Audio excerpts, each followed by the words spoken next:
Sandals and shorts, and surf, and scuba, and sand, and sailing, and soccer. San Diego, California.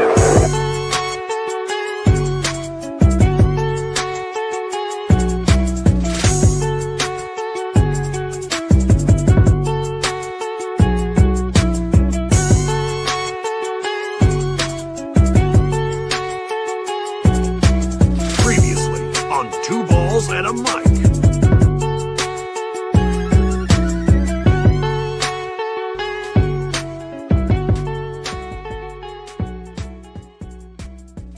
Season's greetings and welcome to Two Balls and a Mic.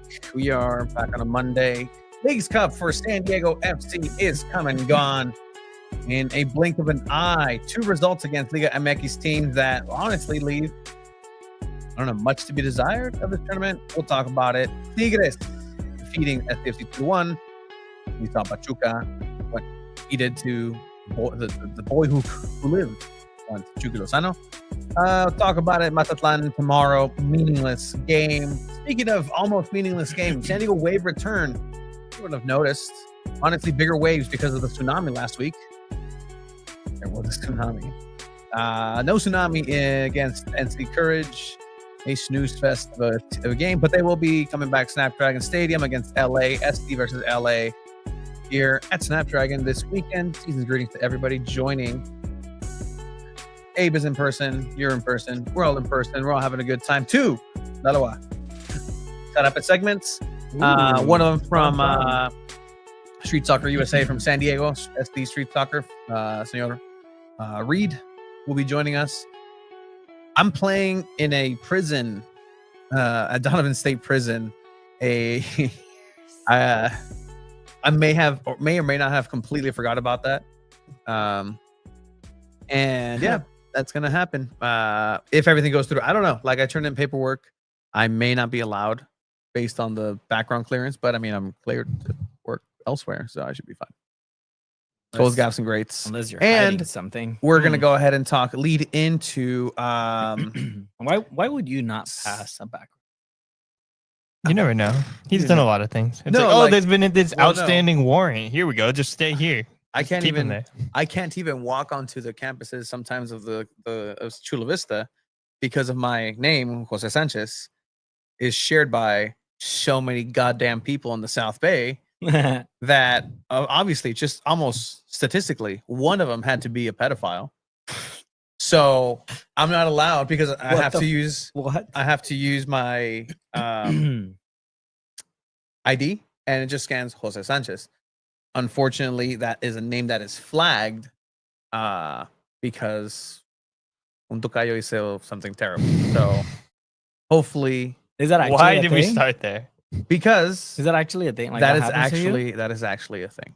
Why did we start there? Because again, Tony's playing. I'm playing in a prison. He may not because of that. the longest yard. I may not. They might flag that name, but I'm going to talk to Reed about it. Street Soccer USA. He's actually going to be joining us from the veterans practice with that, and some really cool things happening because of San Diego FC being in the community. Big MLS team, big MLS money, big MLS moves in the community. They were kind enough to,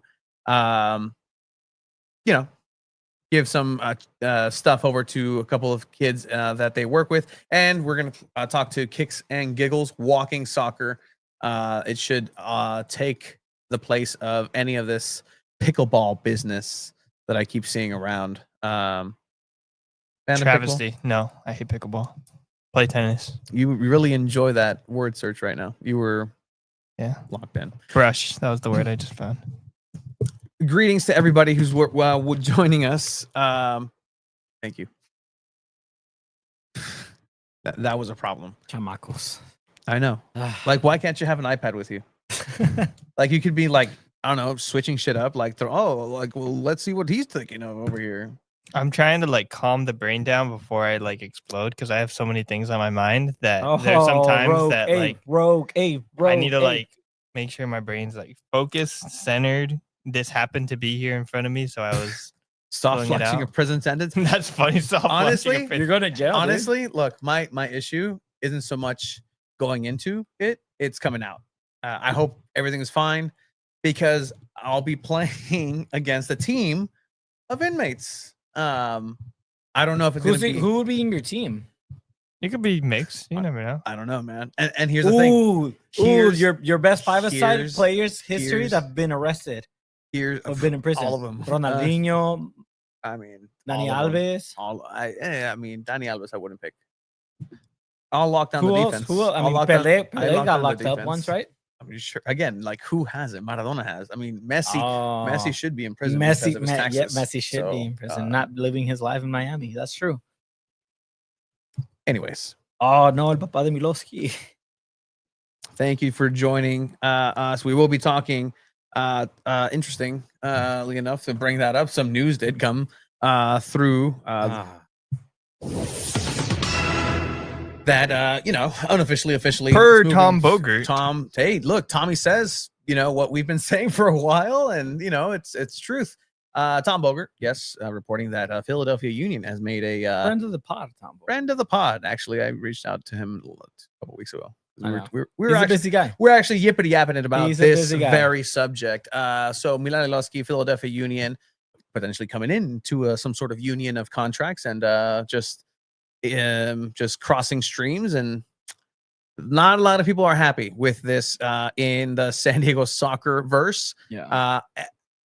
And this is the first time, and again, this is why we're starting with positivity here with Street Soccer USA, with the positive aspects that they're doing, because this is going to be a palate cleanser for some realities with San Diego FC, and that being San Diego FC is. They're involved in a lot of tournaments, not a lot of players, but Milan Iloski, not being a San Diego FC player, is amongst the biggest travesties to really boggle a lot of people's minds as to why. And I don't know, like, we'll reach out. We've been trying to knock on the door. Hey, let us know if you want your side of the story told. Please let us know. We can go ahead and be at the end of the day, guess what? A San Diego player is getting paid, guys. Right? We look at Brandon Vasquez. Hey, he's in Austin. Paul Arriola. Hey, yeah. DP. I mean, that's the thing. Milan's not even a DP. He should. And he wasn't asking for DP money. As I mean, that's Tom Bogert said that. We said that as well. Yes, but in 1 million is nothing less, man. No. It's okay. Marcus Varston is making 1.4. Marcus Varston is set to return very, very soon here for San Diego FC. So then that injured again after 20 minutes? I mean, is an injured Varston better than a fully healthy Tomas Angel? Who I don't know. I was telling the Chromaniacs the other day that it would have been the worst thing for Tomas Angel to have scored that free kick at the end of that game a couple weeks ago that ended up. It went to VAR because Chuky hit the ball, whatever. He was going to score that free kick. And that would have been the worst thing for him because that gives him false confidence to think that he is on the way. Oh, he's cool. He's patting a stat. He gets a goal. He gets a goal back here in Leagues Cup, but I don't know how much of a confidence booster that's going to be for him individually.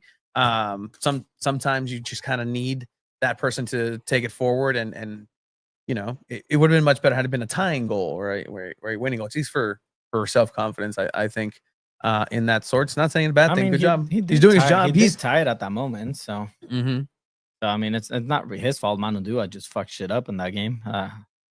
But again, Manu Duah. We said it in the press box. We're like, oh, watch If Tomas we Angel be the one to score today. I think my general take on the entire Leagues Cup is just that LigaMX teams were better than most MLS teams and just across the whole tournament. And they seem to have cared more and put in a little bit more effort and really push for that final, just everything at all moments. So because it's working.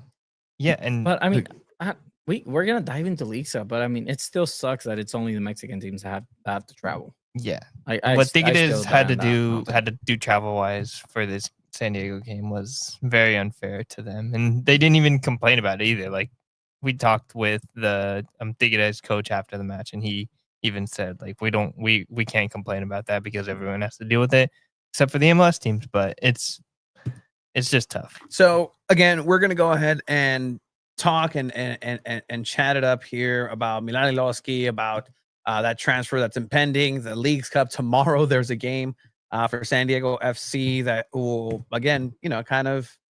I mean, it means nothing for San Diego. Mazatlan's still playing for a next round. So. Play for spoiler. Like earlier, we'll listen to some audio from training from Mike Ibarras and Anibal Godoy, who were made available.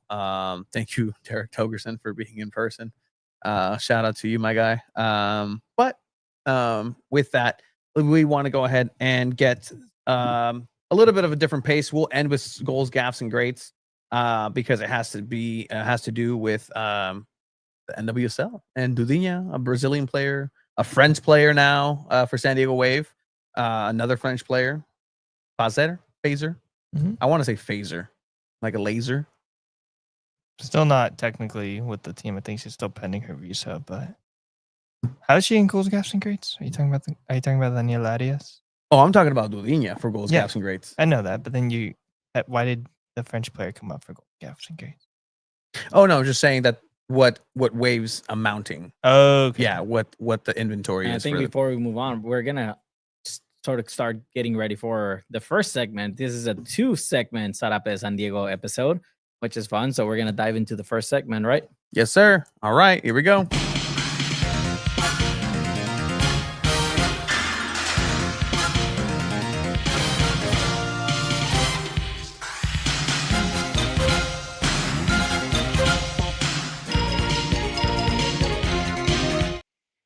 All right, and we welcome from the training ground, Reed Fox from Street Soccer USA, Street Soccer San Diego here. How are you, man? Good. What's going on, fellas? Good to see you guys. What's up, man? I mean, your head is on a swivel right now. Thank you for your time here, being at training. Where are you right now? If you want to just paint a picture, clearly you're working it hard out there. Yeah, this is one of our programs. We're here at MCAS Miramar, the military base here in San Diego. We started the first free soccer program for military members, veterans, active duty, all branches, men, women, all ages, all skill levels. It's about just creating a positive community of support. And I think we got 25 players out here today playing under the lights. Pretty cool program, and we're excited to see it grow and spread the word about it. I mean, you guys are doing some great stuff out there in the community. I mean, we were talking about San Diego FC because, I mean, have you been following San Diego FC at all? Like as a team itself or as a community partner, obviously too, but I think we lost Reed on the microphone a little bit. I mean, he's out there literally. It's like that sunset right now just looks insane. This is like ideal soccer playing time for me, honestly. Like it's hot out, but it's starting to get dark and the lights start to turn on. Like this was my favorite time to play soccer as a kid. I don't know about you guys. Let me give you a quick second, Reed. I'll bring you back on here. But no, so Street Soccer USA, Reed came in. You know, he does a lot of work with the community over in Escondido. And just in general, you saw the veterans there partnered up with our buddy Senor Trevor. Does a great job here in Chula Vista. But we'll see if you can get. Should be good now, fellas. Yeah, good to go, man. Perfect. Great. Yeah, so yeah, I follow SDFC. I went to my first game with Trevor, who you just mentioned, one of our board members, a month or two ago. Yeah, they're doing amazing. Yeah, no, and I mean, great job by the community. Some community people are asking if you see a good number 9 out there, just send them Man, San they Diego. need him. They need a number 9. San Diego FC's way. No, it's awesome. And I mean, just how can people support? I know off the top, just kind of what's the best way to get in contact? What are stuff that Street Soccer USA is doing and maybe needs moving forward, and how can the community help you guys out? Yeah, I mean, you can follow us on IG at Street Soccer SD is the best way to find us, and you can DM us on there. But we run programs for all sorts of people, all walks of life. We run youth programs for unhoused kids, people in homeless shelters, immigrants, refugees, foster youth. And then we work with at-risk adult populations. We're here with the veterans and the active duty military folks. We also work in a drug rehab facility, as well as a homeless shelter for adults. We've also recently started a program in RJD prison, bringing a team in to play from the outside against the insiders there. And so we need all the help we can get in terms of volunteers, coaches, equipment. People have donated tickets so our kids can go to the games. Most of the kids we work with never get the chance to go to a pro soccer game. So we try to do that as much as we can, but we need all the help we can get for sure. I want to hear a little bit about this prison game that's going on, because I mean, we're hearing a little chitty chatter there that our very own Tony Sanchez might be making an appearance on Friday. What can you tell us about that, Reed? Listen, Tony, Tony got his paperwork in a little bit late, so we'll see if he might not make the roster for this Friday, but we're going to go in once a month, so I'm building that squad out. So again, if you're listening and want to play inside the prison, we need players, hit me up. It is a lot of paperwork, but once you get it done, you're good for a year. This program came about because I was in Sacramento for 3 years before this, and we were part of a program called Outsiders FC. And they run a soccer program in San Quentin prison and Folsom prison and send in teams to those two. So when I moved down here, I was like, let's get something going at RJD. And so we're just starting it now, but this will be our second time going in this Friday. No, it's incredible. No pants. I mean, you have to wear pants, right? Like that. What? No pants? All no, right. I'm so sorry. No. Tony's in. No shorts. No shorts. They made me wear a hazmat suit. I was playing, it was 90 degrees. I was playing in a hazmat suit last month. But we've actually got that sorted out. We're allowed to wear shorts. It was a little bit of a miscommunication, but. And can you talk a little bit about what this means to, bring this to like prison populations and use soccer to kind of like create like community and culture? What does it mean for you to be a part of this? Yeah, I mean, that's exactly what we're about. It's about strengthening communities. And for us going into the prisons, I mean, we get as much out of that program as the guys inside do.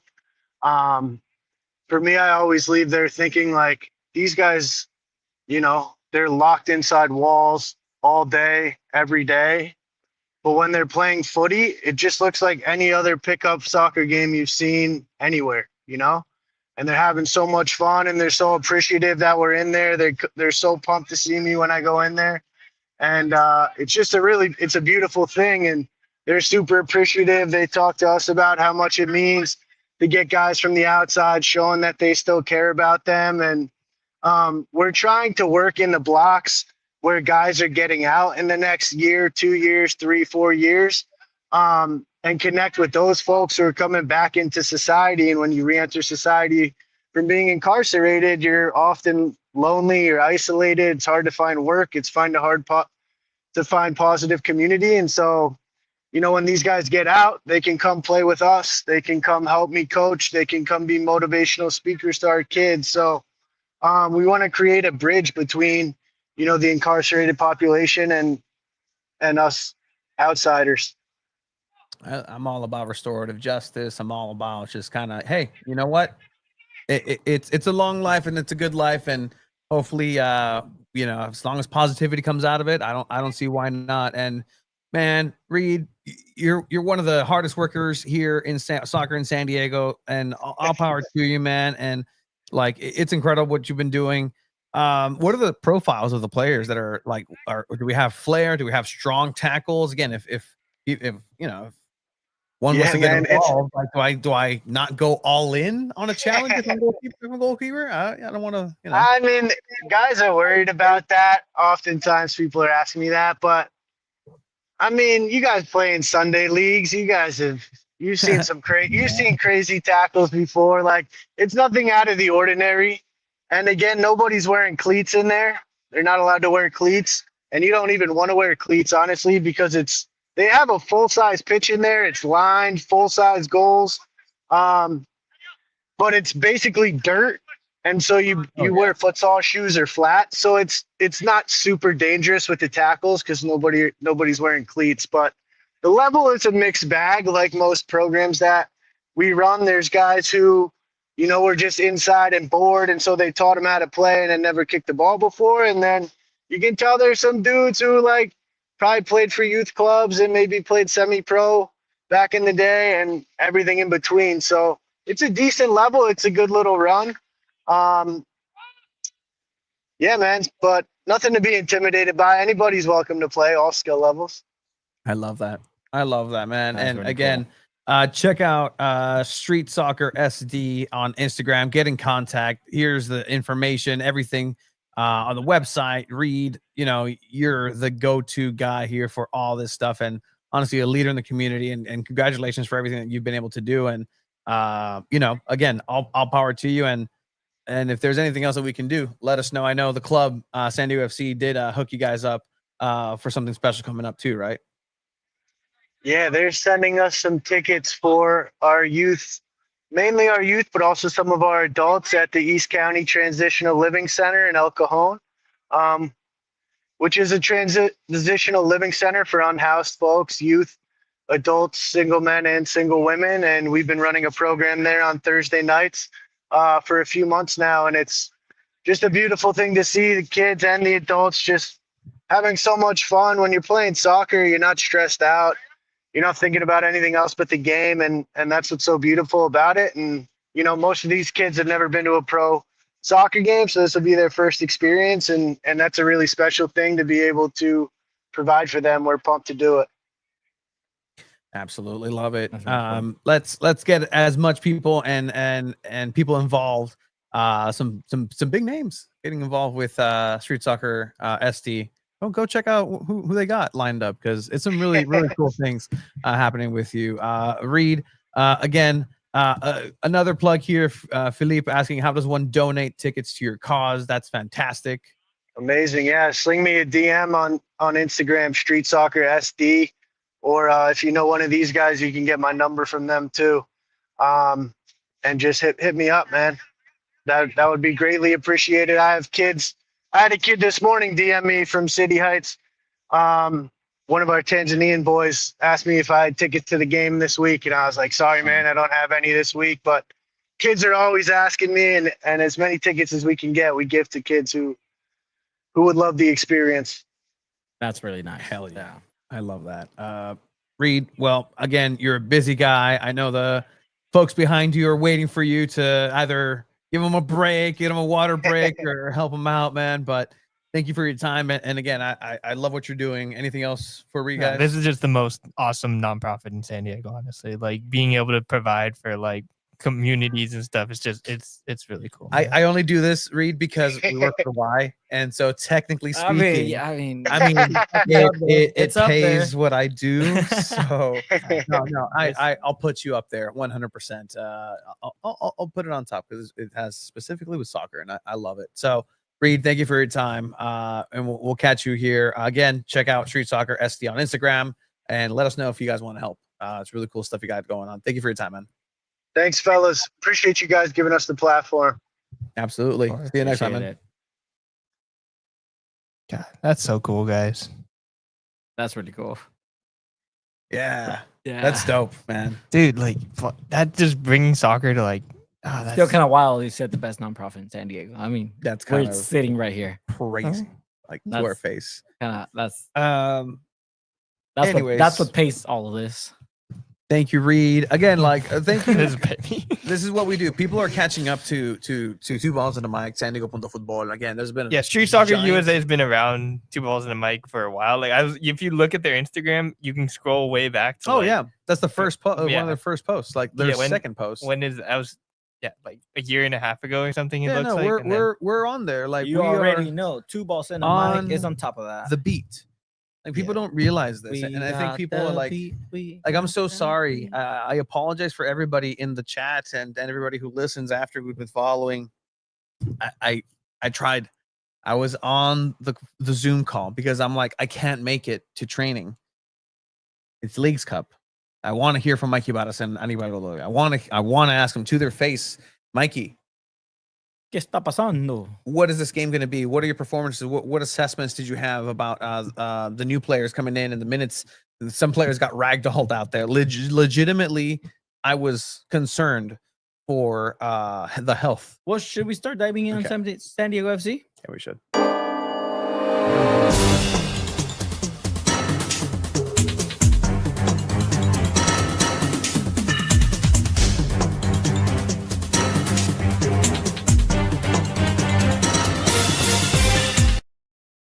All right. So San Diego FC in Leagues Cup. Are we starting chronologically? Are we talking Pachuca first? Are we talking Tigres Okay, first? let's. I think it's easier to start chronologically just to go through how we experienced this because it was their first game was on Tuesday. No one had played Leagues Cup. It was kind of curious how serious are they going to take this? Is this going to be super crazy? How serious is Pachuca going to take this? And then SDFC put up a lineup that I think is probably the best lineup available. Best What'd you lineup say? available is a great way of putting it. Essentially, Cisniega in the back. That was a question going into it. Will it be CJ? Will it be Cisniega? CJ wearing a mask. He's not very comfortable. That's kind of where everything's at right now. Will there be an opportunity? Honestly, I see Durant free. Get the kid some minutes tomorrow. What's the point? At least for Mazatlan. That'd be cool. Right? Sure. There hasn't been a more meaningless actual game. Again, America. I still think that next game is more meaningless than America. No, America might as well have played against City College, dressed in America, and put 500s on the back of the numbers. People keep saying that, but some of those players were starters and bench players. I'm sure. Fine.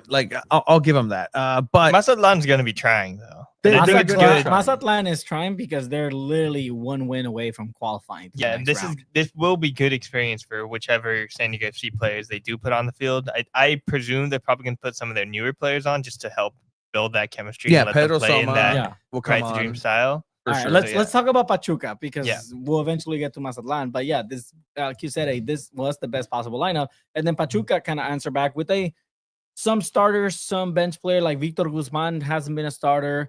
Cadiz is a starter for sure. I mean, you have other players like Chaca Rodriguez. Man, that guy's 35 already. But it's still a solid lineup for Pachuca, and they're number one in LigaMX right now. They have 3 wins in a row.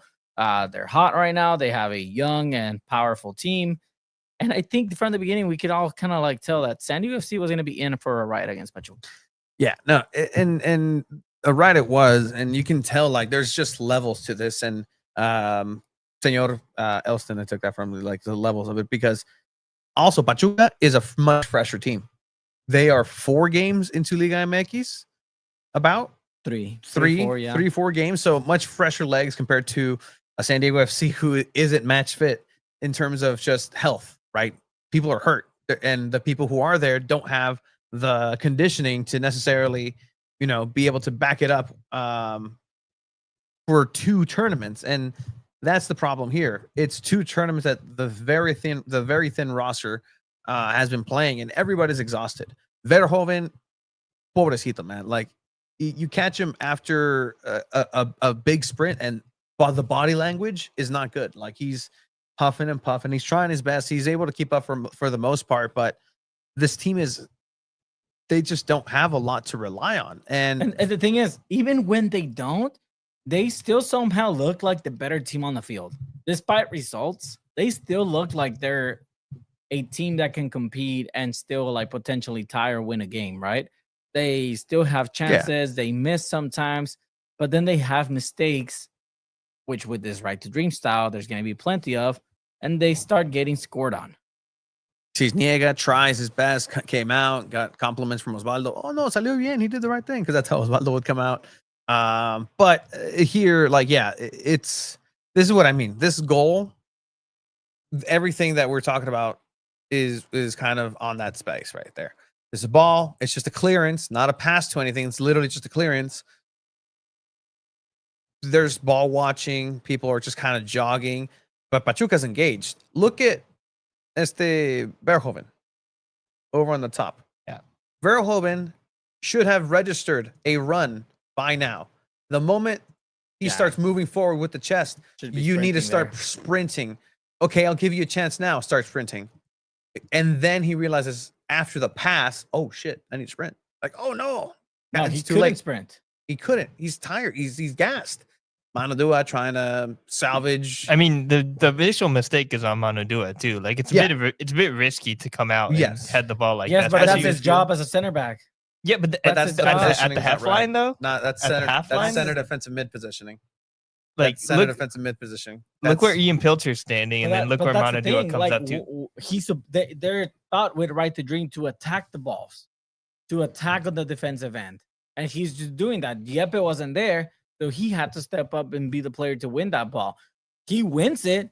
It just gets headed the wrong way and lands on a Pachuca player. Okay. Why isn't Bombino right there? Why isn't Verhoeven chasing that player like you said? I don't think necessarily it falls on Manu Duah, but he does make a mistake like he has previously. But I still think this is overall, like Tony said, fatigue. Players are tired. Verhoeven couldn't sprint back. Bombino couldn't track back to his own player. But I think players are tired. And something else that I was thinking, at least when I was in person, Pachuca didn't really look scared of San Diego. It probably is because of that, like, just how tired they were. Like, San Diego's winning possession had way more shots in that first, like, 30 minutes. I think San Diego, you could say, if you look at the stats, you look at these things, you think they'd be the better team. But Pachuca was just comfortable sitting there and letting it come to them. They weren't really worried about a big run coming through and, like, pushing them to that next level of scoring a goal. Like, they were very relaxed, and it's surprising. I was surprised by that. And let me just mention this real quick. My meniscus hurt. I hope this one day gets updated to my meniscus are okay. Get the treatment. Come on, Tony. It's Tyler's fault for not filling out the roster. I agree. Yeah, we've 100%. been giving too much stuff to Tomas Angel. We've been giving too much stuff to just other players too. Hey, when Thomas perform, he's not. Yes, but he's the backup to the back. Like, why should he be expected to carry the offense as a striker? This is the bigger part of the discussion. Where again, hey, San Diego FC, thank you for giving the community 20 tickets for doing good in the community. I mean, we're allowed to criticize the teams, but when their it comes roster is a shit show. When it comes to, but they're first place in the league. Also, it's just okay. Let's just that was a handbrake right there, right? Not filling out the team roster. You see other teams. Sun is coming to LAFC. Yeah. You see Thomas Müller going to Vancouver. You see all these moves, the big name news, and people are getting antsy about who are we getting? Who is this? Who's Pedro Soma? Who's like SDFC has told you from the get-go what they're going to go ahead and do. Like, if you're not happy with the fact that you're not getting another Chuky Lozano out the gate, then you're not gonna be happy with this. You gotta. Let's catch up with the program. Go right to dream is not gonna be this copy paste. Like, that's why Milan Losky was too expensive for them to match. Yes, the demands were what they were. The asking price for the production in that small, lightning in a bottle couple of weeks, couple of good handful of match days compared to the year and a half that they've been seeing him, compared to like. SDFC are here to re-evolutionize the game in America. And this is how they plan on doing it. It's not. That's the thing. People are not gonna like it, but so far it's working. It's working. They're still first in the West. Yes, they had a terrible league stuff because their roster's not deep, but they're still first in the West. And there's a handful of games left in the league. Let that sink in. This is a playoff team as a first-year expansion team. they are proving everybody wrong. It's not pretty for the most part, but when they play it right, it is really pretty and it's fun to watch. But again, it's not fun when it comes to the roster, when it comes to the players' names that they have. Who would have thought that Luca Bombino would be like a starlet and like one of the most fun players to watch in MLS and SanDiego FC? Nobody thought that. The but he is. same guy that let Milan Eroski walk, actually. So And what? And should we doubt that? And It's a that's mistake. that's I agree, the but- point, right? You need to fill out the roster at least, like get them some help. I mean, might as well talk about me. Like SDFC end up losing this game against Pachuca. Yeah. Like everybody watched it. Yeah, That's they probably the go third down- goal should be the goal of the week, by the way. Yeah, they go The down third goal? 3-0. Oh, yeah. And then they eventually come back and get 2 goals. And then Pendejo. Anders Dreyer gets a red card. Gaff of the week. Here, like we'll Um, just. And then Luca de la Torre complains about just Mexican soccer and LigaMX teams, was which wild. I was kind of like, okay. The crazy part Where'd you is, put that? what? Where is that? I think we It's on posted Twitter. that on Twitter and it might be on our Instagram as well. Like, that's also something I was not expecting at all when I asked the question, just because he quickly came out of nowhere and was like, okay, here he is for the mixed zone. And I was just like, what was it like playing against the LigaMX team? Just tell us, what was it like to face a LigaMX team? How did it compare to the MLS? Yeah, I'd say they're aggressive. You know, they're smart about the way they manage the game with the wasting time, starting fights, things like that surrounding the ref. We can be a little bit more, I think, smart in those circumstances to manage it a little bit better also. Is that something that frustrated you throughout the whole match, or was that just once they took the lead? Yeah, it's something we expected. I think that the right solution is always just to be winning the game, and then those things are less. On the field game stuff, what did you think about how your team played? It looked like they were pretty comfortable with the way you guys were playing. Yeah, I thought the first 30 minutes we played well. They didn't touch the ball. They scored 2 goals kind of from errors from ourselves. And then the third one was from outside the box. It's not one you see very often. But I thought there were positives to take away from the way the team fought back, to make it 3-2 later. What's your conversation? I mean, I agree to an extent. Like Mexican players tienen colmillo and That's what they you they do. play aggressively. That's And the the magic game. spray But comes out. there's teams in MLS that Just also do that. gamesmanship. And I mean, look, 86 minutes is 3-0. Yeah, this game's in 3-2. But Pachuca, for the most part, dominated. Like they took advantage of your mistakes and they outplayed you in those mistakes. And even if you say you played better in the first 30 minutes, you didn't score. Like, that's the major thing. Like, if you get on the scoreboard and you play better the first 30 minutes, then yeah, that matters. But it doesn't matter when you're already down 2-0 at the half and you don't look like you're going to be coming back. And then they scored it. Goes off Duah. Oh, and then that hits. We got to start making that compilation of just the color commentator just reacting to a goal out of nowhere. Just, that was great. I've watched a couple League Cups games on MLS Season Pass, and I cannot stress enough how biased the commentary has been. Okay, I'm gonna watch that same. Have goal you now. been watching in English or in Spanish? English. Oh. And it's been so biased for MLS teams. I mean, why would I expect anything less, right? Like it's MLS Season Yeah, I Pass. mean, I'm sure if you watch it on through the end, it's It's probably gonna be going to biased. Well, I mean, this is Actually, how that they goal critique call Mexican happened. teams pretty hard. Mexicana. Domínguez desde ahí le pega. ¡No!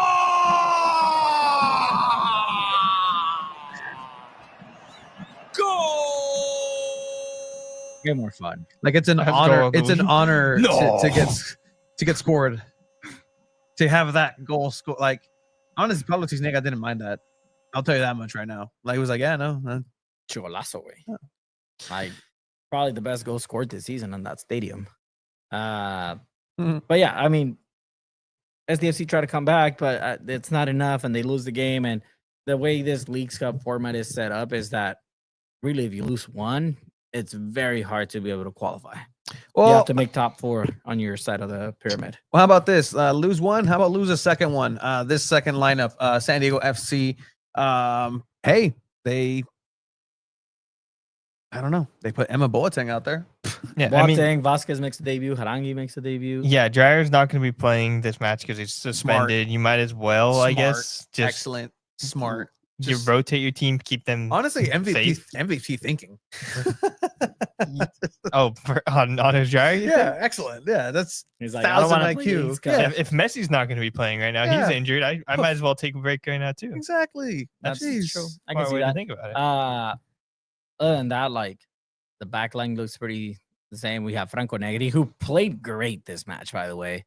I thought Franco Negri was one of the better. He looked like a players for real San Diego veteran FC. out there, actually. Like he really did look like he knew what he was doing. Luca against the start, Yepa gets a start, Valakari gets a start, and then Vasquez on top against a very strong Tigres lineup. Let me tell you this: Nahuel Guzman. If you were at that game and you don't know who Nahuel Guzman, the goalkeeper for Tigres, is, you hate him. After this match, you hate him. He got so many boos, and you know what? Abe told Johnny Richardson, "Look, Johnny, even if you don't know anything about Tigres, just watch their goalkeeper, and you're gonna hate him." You're gonna love I said it. you're gonna have fun. Yeah. If I was a professional goalkeeper, like my antics would be Nahuel. Like that's how I played. That's how I play the game. For me, he makes it like to the point where if you're a fan of the team that he's playing against, like you're gonna hate him. You have Javier Aquino, the legendary Javier Aquino, 35-year-old, starting at the right back position. Diego Lainez, who has returned from Real Betis for a second season now with Tigres. You have Osi Herrera, who came from Atlas 2 seasons ago to Tigres. Angel Correa, that's the big name. That's the name that everyone's like, ooh, Angel Correa. World Cup winner. Okay. Just arrived this season from Atletico Madrid, only 31 years old. And if you don't know Tigres, Tigres is the Manchester City of the Mexican Soccer League. That's the best way I can describe it. They recently, like a couple years ago, got into some money and started making some big purchases. Every good player that grows out of LigaMX, if they don't go to Europe, they go to Tigres or America. For the most part, Tigres, because they're the team that pays the most. But this is a very money-driven, strong lineup compared to SDFC's. It's a laughing stock. Yeah, I mean, boys versus not even men, just gladiators, like just absolute chads out there. Look at the bench: Gignac, Cordova, Pisuto. Oh man, these guys are like stacked. They have Marcelo Flores on the bench, who's a Mexican starlet, hasn't lived up to the hype. But yeah, this game had it written for Tigres to dominate and even win like by 3-4 goals.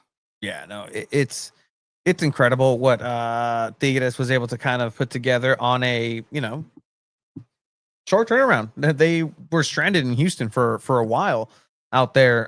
So at the end of the day, from the body language, and I'm not here to say like anybody didn't want to go for the victory, because that would be disingenuous of me to point at Mikey Varas and or any of the players at training leading up to this game, but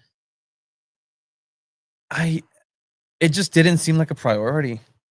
Leagues Cup just didn't seem like a priority whatsoever, and it just kind of got in the way of things, and just where it's placed, and it's just one of these things where, yeah, sure, SDFC would have been much better suited for maybe Open Cup. Like that would have been interesting. That would have been all right, but I think that's a little bit of an excuse making. Like at the same time, like they were just better than you guys. Like these Mexican teams were better. And even if they had their full roster, like their starting 11 that we've seen, that's like a very strong lineup without Milan Miloski, obviously. I think Tigres still wins this game. I think Tigres was just able to take advantage of the chances they got. Angel Correa inside the box was a monster. Like you'll see his first goal, and I mean, Tony, you were at the Padre game, but you're like, pinche Angel Correa's a beast. Yeah. I felt this little chip right here. Like, yes, chips it to himself. It's a hard shot. He gets the rebound. But the little chip, it's the self-pass. It's like, that's filthy, man. How do you feel as a goalkeeper when they do that to you inside the small box? I'm throwing my arm back and hitting him in the calf. And get a red card? No, it's not a red card because I try to get the ball. Like, oh, he's gone. Oh man. Like, damn it. Yeah. I don't know. It's incredible stuff. The ball just moves differently. And here's the thing, like, Mr. Butterhands, okay, sure. Like he could have done better. in that situation with the shot. Like, yeah, he takes priority in stopping the ball. Priority is always stopping the ball, and I mean, the center, you have to clean it up. Fell asleep a little bit. Yeah, and you have to clean it up immediately. Not good. Cisnega definitely, must do better there, 100%. But yeah, Correa, great game, great goal. It was just sad. Just you kind of knew what was going to happen for San Diego FC. Like, yeah, and at the end of the day, I mean, San Diego FC still played to their style, which is something that I respect. Even if it's going to be a hard one, they stick to their style. They risk the mistakes in the back. They lost 2-1. Like, it's not like they lost 4-0. It's not like even the Pachuca game when it was 3-0, it ended up being 3-2. Pretty competitive, right? Like you're mentioning. They fight back, and that's something positive that you can take away from it. At the same time, I agree with you, Tony. It didn't feel like a priority. It didn't feel like they wanted or had any intention of really competing in this one. If anything, is more of a relief that they're out already. Yeah. So they can kind of rotate the squad a lot more tomorrow against Mazatlan to get ready for Saturday. I wouldn't be surprised if Chuky only gets like 10 minutes or 5 minutes. I wouldn't be surprised if Pedro Soma gets a full 90. Vasquez gets a full 90. Like, you have other players that get a full 90 instead. Mm-hmm. I wouldn't be surprised if Duran Free plays tomorrow. I would love to see some Duran Free action for the kid here. But the thing is, like, oh, this is very true. Like, we're going to get that. Yep, it does come off. He took himself off with an injury. Something that I asked Mikey Vadas about. Question courtesy of Chiva. He reminded me to ask him about that. But yeah, he said he kind of took himself out. Well, we saw Yepe grab his hamstring, it looked like. Walk off, talk to the trainer for a little bit, walk off the field, and then they brought some ice over for him, and then he had to put some ice on it, and then I don't think it's anything to worry about. I think he felt the cramp. He's like, you know what? I shouldn't keep this one going. Knowing his body, he's putting in probably the most minutes for any outfield player that makes an impact. So I mean, he said, I'm not gonna risk it, and which ties back to that priority thing, right? Mm-hmm. If this was an MLS game and you're fighting against Vancouver or someone that's up there on the table, he's probably gonna power through. If this is the not May, we're not in May, the September 1st home match, is that the home match for LAFC for LAFC? Yeah, it's in LA, right? In LA. Yeah. In LA. Yeah. So are you guys going to go cover that? Do you want more than likely, because that's probably Heung-min Son's first game. Okay, cool. But I think I'm a little bit more pessimistic about this kind of injury, just because if he's feeling this type of thing now, he's the type of player that plays 100% at all time. Yeah. And for him to know I can't play 100% right now, I need to pull myself out, says a lot. Because I think even in a game like this where we say, oh, they're not prioritizing it, I think he wants to prioritize it. He's the captain. He has shown that in every other game that he's played. So for him to take himself out is a little bit worrisome, especially when you have the stretch run coming up and you're going to be needing Yepe Sveshkov to be playing these really, really important minutes. And if he's even worrying about like the slight chance of an injury here with his leg, you kind of have to be worried about that, because without Yepe Sveshkov, this team will be nowhere. Ooh, like but they just got Pedro Soma, man. Manu Duah can play there, and then Chris McVeigh is back. Which is the parachute of all parachutes, right? Like, they essentially qualified for playoffs, right? Yeah. They can virtually lose every single, or not win every single game from here on out the rest of the season, and they're in playoffs. Guaranteed. Which means a couple of ties in there. I don't think it's guaranteed yet. No. Like, if you actually do the math, because it's still 9 games, and I feel like SDFC would have been the team to already post like, they're not they're not clinched yet. Okay, but it'll take a while. No, if they don't have to win another game. That's what I'm saying. The rest of the season to qualify, which means throw a tie in there for a point or two. Mm-hmm. But even if they do that, they're still 8th place. I mean, which they're not. The most part, they're not going to, because again, what kind of wrap up is that into the season? Marcus and Varston set to return to the lineup. Should more than likely get some minutes tomorrow against Mazatlan. So again, that's that. Hey, you got to give your guy, your ace, a rest. Your number 9, Tomas Angel, who did, by the way, get a goal back in the Tigres match, making it 1-1. All the way across. Harangi. And then blocked off Falakari. Angel in. An equalizer. Such a for frustrating San goal. Diego. Like, ugh. I mean, he seems pretty So- frustrated with So something here. And we wanted to finally, ask about they that find a way celebration, but we past didn't get to talk Guzman. to Tomas Angel. But it seemed like he kind of like shakes off any like bad juju pressure he had about not scoring goals. Right? I've asked Mike Ivaras about it. He says, you know what? Yeah, like you want your 9 to score more goals, but he's making an impact elsewhere. I don't know what Diego Lainez did that, just putting his head in there and just setting him up for a goal. But at the same time, it's like it's kind of silly. Yeah, Because I mean, every league, every team in LigaMX will make mistakes like this too, and then he just takes like, I don't know what I did, guys.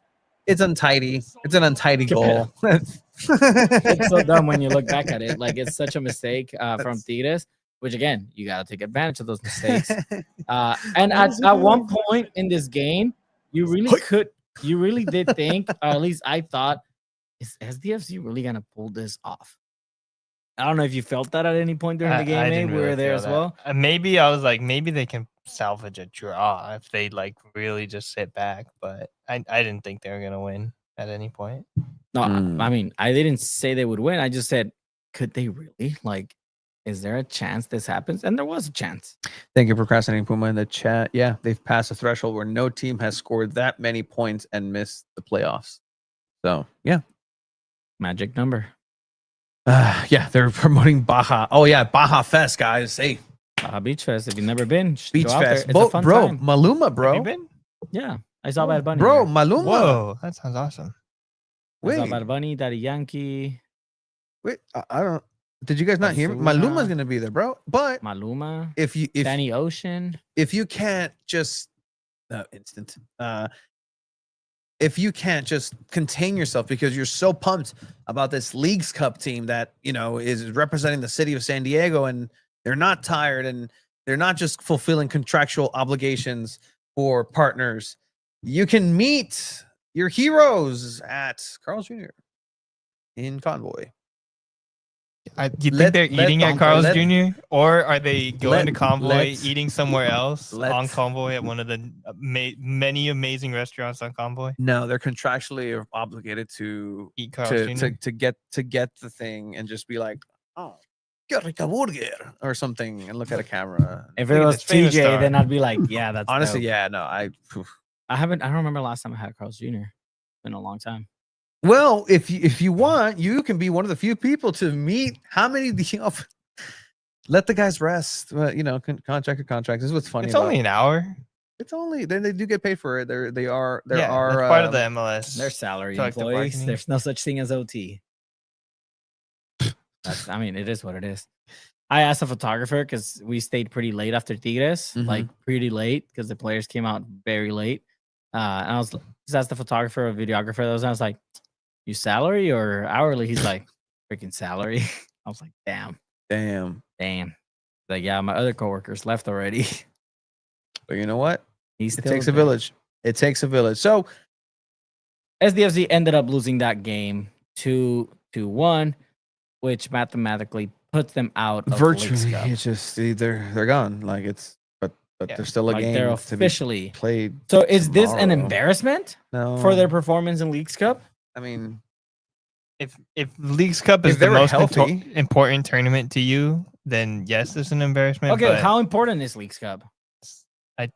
I don't think it's that important, especially if you have a performance like this. I don't think you should care that much. I think I paid attention a lot for that first edition of Leagues Cup when Messi came back to the MLS or to the MLS for the first time. Mhm. Beyond that, Leagues Cup has. So you don't not care about the really- CONCACAF Champions Cup? well, That's different. strong. Well, no. words. If you win or the top three places in Leagues Cup, you get qualified into the Champions Cup. Get pincho Norway. Like first, second, and third place. Yeah, but there's What other an honor. qualifiers to the CONCACAF Champions Cup What an as honor. well. And Yeah, but that's tougher. Like that's winning the Shield. That's winning the MLS Cup. Yes, and yes, Angel did have another opportunity in that match. He had a couple. Again, he's not QB1 as much as some may say. He's put in a position of incredible pressure, and he's scoring. That's the thing. He's scoring, and for as much as people are like, well, this and this and this, it's worked. At leaast not in Leagues Cup, but through MLS. I think he would be great as a substitute. Yeah. He's just not a starting striker, and that's on Tyler Heaps. 100%. It's on the club to not have made the proper moves at the right time. Because again, you could have kept Milan. Like, yeah, but Tomas Angel doesn't want $1 million. It's all good. I saw earlier, like, oh, Gil Mora, like get Gil Mora from Tijuana. No, they're not. SDFC is not trying to get Gil Mora. Are you in Europe? And yeah, are you Europe? No. 1, 2. They're trying to find the next Gil Mora. Like that's their whole thing. Like this is again why like people are getting frustrated with Heung-min Son, Thomas Mueller. Even if you're a MLS head and Colorado Rapids actually lost Mihailovic over to Toronto. Was breaking records in transfers over to the Great White Canada. But you're not going to really break the bank. And if you do, it's going to be a trickle, like one. You're never going to have a star-studded and effect. Also, San Diego FC is such a young club, yes, relatively, that we don't know if they're going to change their strategy in the future. This is all just the first year. So we have no idea what it's going to look like in the next couple years. How many of these players are still going to be here?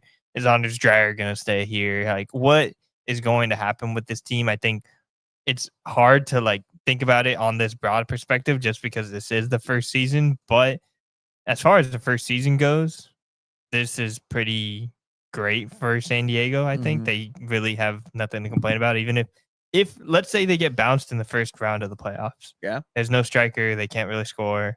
And it's ends up losing 2-1 or 2-0. Is that still a disappointing season to you?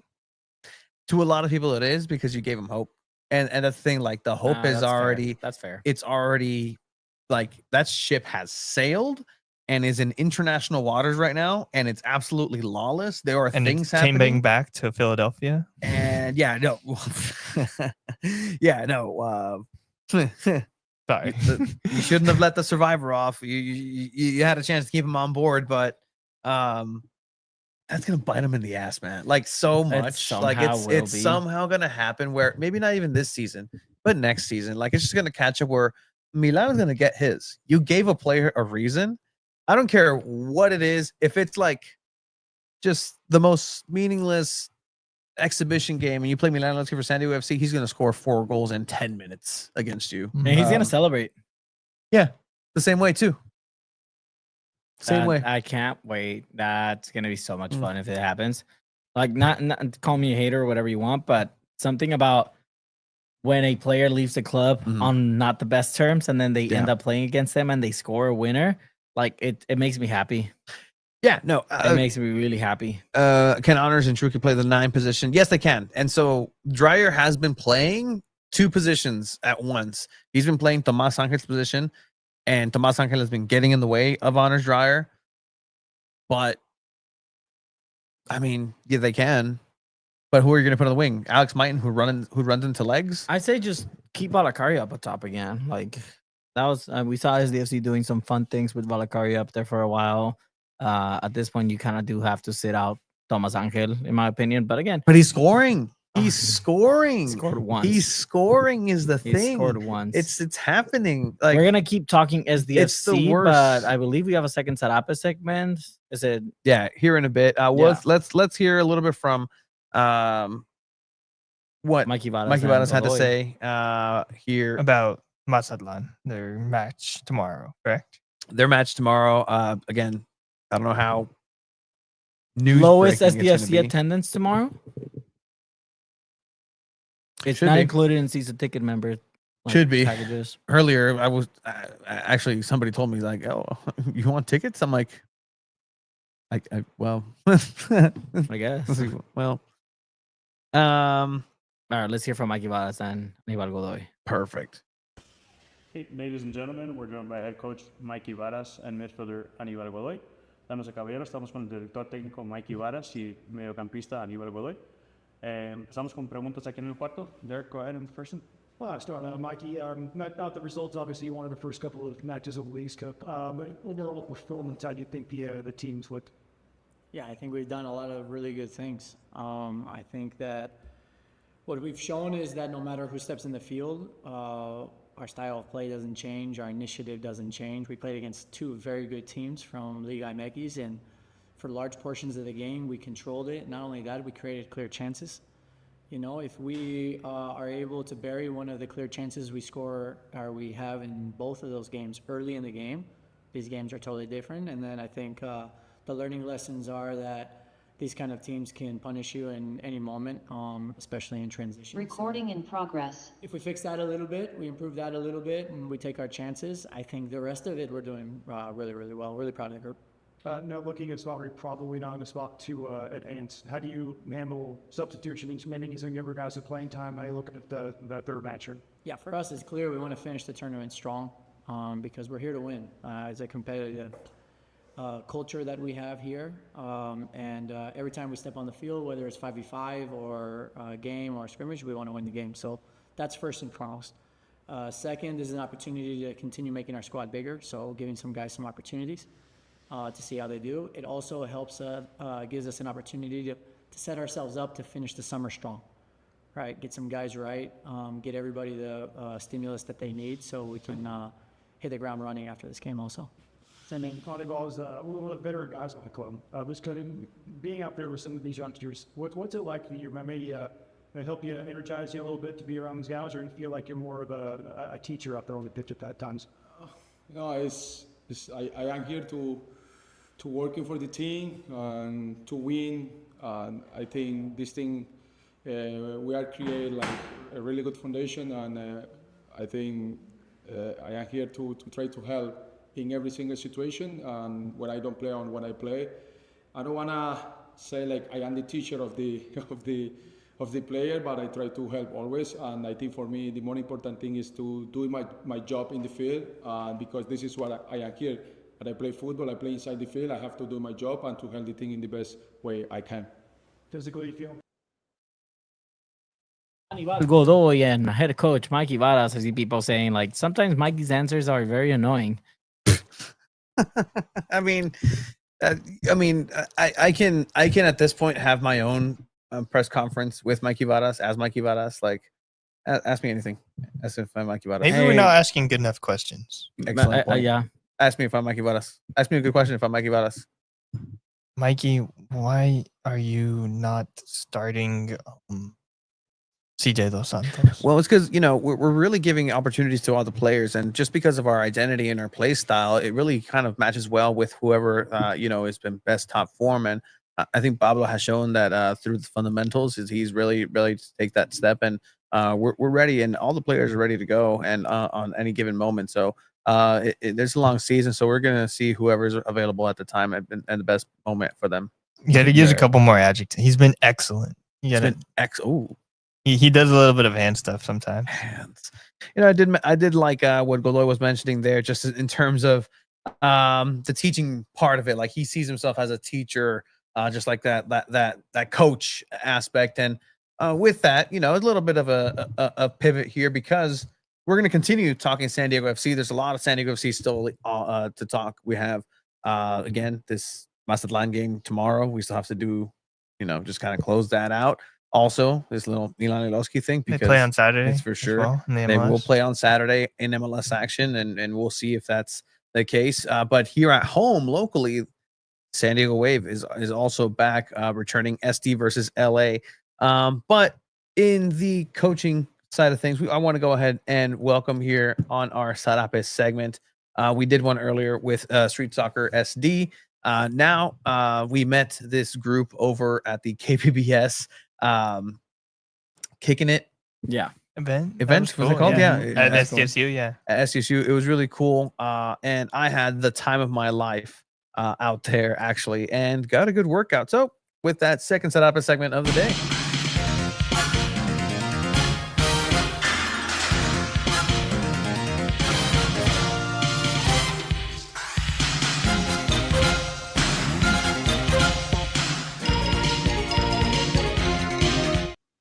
with that, we welcome on Kicks and Giggles. And welcome on. If you want to just introduce yourself, say hi to everybody here. And we're going to get going because some great memories here on the soccer pitch as of recently. Well, hi, I'm Basma. And I'm Chelsea, and we are Kicks and Giggles. Woo-hoo. Thank you for the time and appearing on our segment. It's called Sarape de San Diego. If you want to tell us a little bit about Kicks and Giggles and what you're all about. Yeah, so Kicks and Giggles is a soccer organization that focuses on fun soccer training for everyone. So we do have programs for kids and adults, but one of our unique programs, it's called Walking Soccer. We started back in England, and Chelsea's from England, so she could tell you a lot more about it. That's right. So Walking Soccer actually started in the UK in 2011, and it was basically a way to keep older adults active and social and engaged while playing soccer. So watch out, pickleballers, because Walking Soccer is here. Yeah, no, this pickleball nonsense has gone out of hand. Walking soccer's feature. Like it's incredible.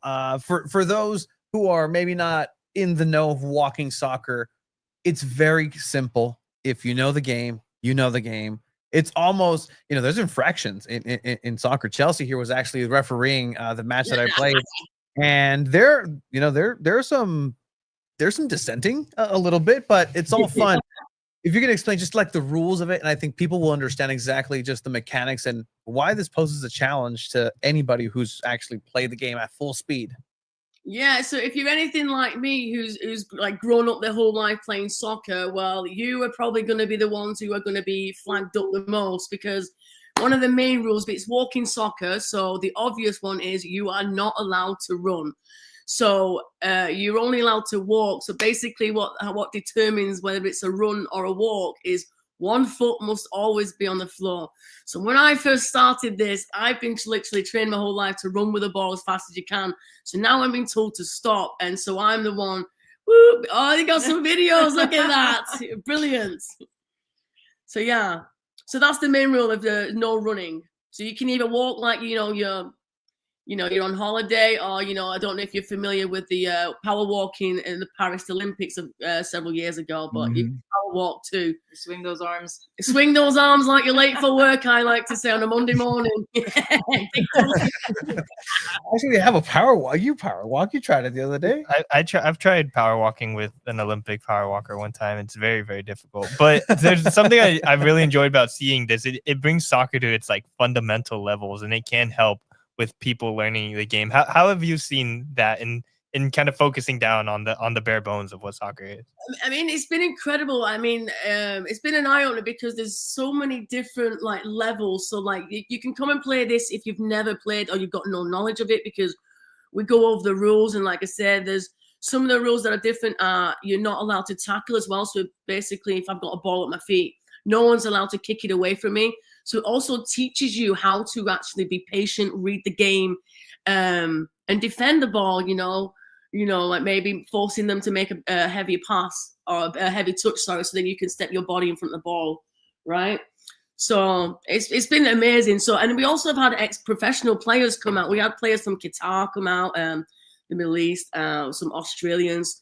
And the England walking soccer coach came out, didn't he, Rasma? He did. And the captain. So that was one of the things that I was amazed by, is that the whole of Europe have taken off with walking soccer, like to the point where I think it started with just like a handful of teams to now there are thousands and thousands of teams, and even at national level. But yet the US have not got it. So Alex Morgan, Rapina, we're waiting for you. Come on. Let's get it going.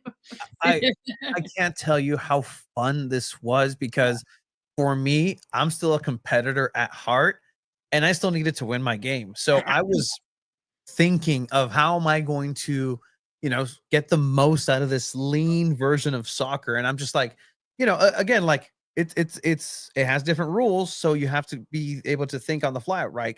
I'm like, hey, if the first touch is free after the ball's dead, right? that means that after a corner kick, I can pass it right in front of the box and stuff like. But there's still ways to defend that. It's mind-blowing. It's incredible just being able to do that, and it was a good workout. I bet it was a good workout. It was a really good workout. And if it was anything like me, I'm gonna be quite honest. Like a lot of my friends back who I used to play with back home, they was messaging me. I was all over social media. Oh, I've just got scouted to play for walking soccer national team in England. And me, I was ignorant, walking soccer, whatever.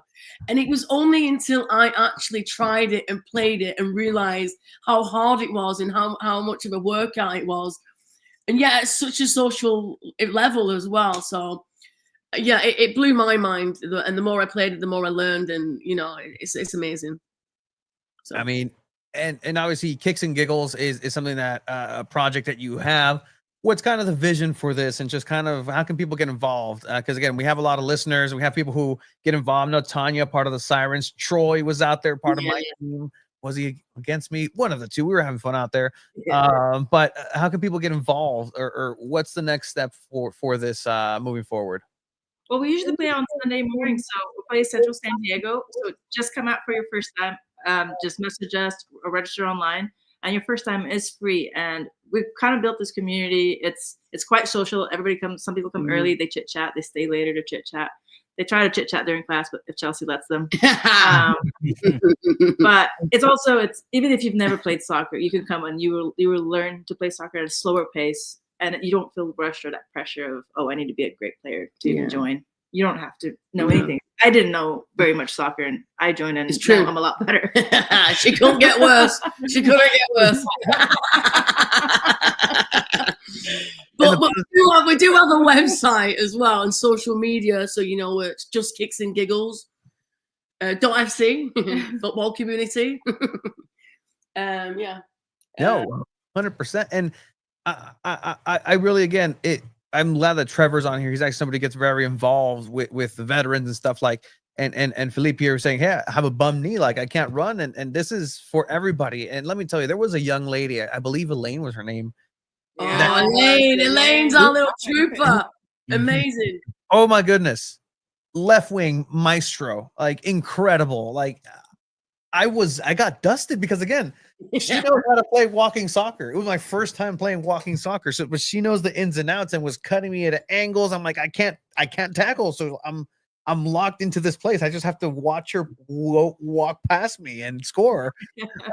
Just don't lie, Tony. She nutmegged you, really, didn't she? I think she did. I really think she did. I'm not kidding. I think she did. But that's on me because I could have been a tackle. See, Tony walks over to me after saying, "Don't tell anyone." Elaine, look, nutmeg me. Yeah. But we do need more exposure though, because this is a fantastic program, and I don't think many people are. That was your first time hearing about walking soccer, right? So we just want to get more exposure if it's possible, or even sponsorship, and things like that, or co-marketing. If whatever help we can get to grow. We want everyone to love this sport and just know about it. Go try it.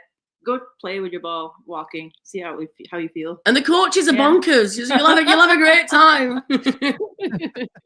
Chelsea, I mean, you were telling me just the energy that you bring on the pitch is exactly the same energy that we're seeing here, and that you get. What you see is what you get, Tony. and I love that. And I mean, we're going back and forth, just kind of your background and from England. And I mean, how happy are you following the Euros? Oh my God, I'm still on a high. Come on, let's talk about the Euros. We beat the world champions. Yay! Woo! And it was hard. It's been a fantastic tournament. And for me in particular, it's been fantastic to see because I grew up as a little child, in England where the men's game was fantastic. It still is, but the women's wasn't. So I was growing up watching the US women's team and idolizing that and having dreams. That's where I wanted the UK to be, England.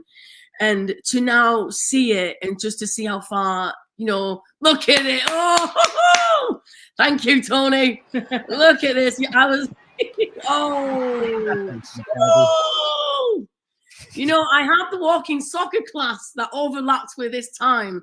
So I ended up having a watch party at my apartment. And then we went to play walking soccer right after it. I went in. I've still got my England shorts on.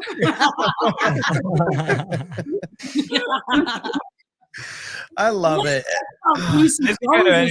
Playing with a fractured leg. I mean, it was just incredible. So, what do you want to talk about?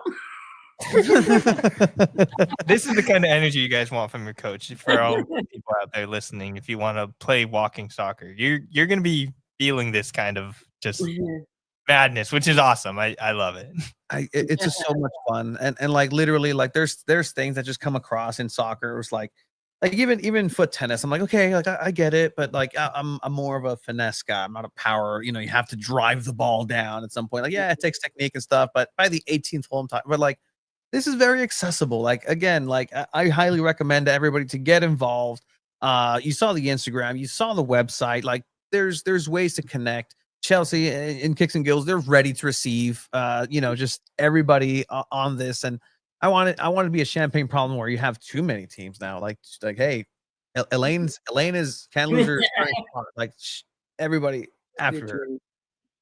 That would be a dream. And, and we do have other programs too. We have an over 50s women's league. It's not a league. It's a training that I do. And even though it says it's over 50s, the women that attend that practice are retired. They are 78. We have three players. They are 83 years old. I just hope I'm alive at that age. You know what I'm saying? It's just amazing. So we have a lot of fantastic programs. Look, this is it. Look at it. Yay! A lot of those are 70 and plus women. So I really believe that we're doing something amazing. And, we have our other regular women's programs too. We've got children's programs as well. We started we go from our youngest is 2 years old and our oldest is 83. It's fantastic. Wonderful. You guys should come out on Sundays at 10:15 every Sunday. At Wedgeford Joint Use Park in Sierra Mesa. Everybody's invited. One day. I'm down. You're on the website at www.justkicksandgiggles.com. You heard it here first. Kicks and Giggles. That is the website. Go and register. Well, let's do that. Let's set a time. Let's look at the calendar. We'll all go. Let's make it happen. 100%. I don't think you can hack it at walking soccer, right? I don't think so. The man's runs like a 420 mile and he thinks he's it's the opposite. You need to slow it down. I can slow it down. My 12-minute mile doesn't look so bad in walking soccer terms. But is there anything else that we want to let everybody know? Thank you again for your time, and this is a space for any time. Just let us know something coming up. Like we'll help amplify it. Like with anything we can help with. Yeah, just getting the word out there would be amazing, and we can't wait to see everybody at one of our programs. I love that. Thank you for your time, guys. You good? Perfect. Awesome. Check it out. Kicks and Giggles on the website and on Instagram. Thank you so much for your time. Have a good night. Well, thank you for having us. Bye-bye.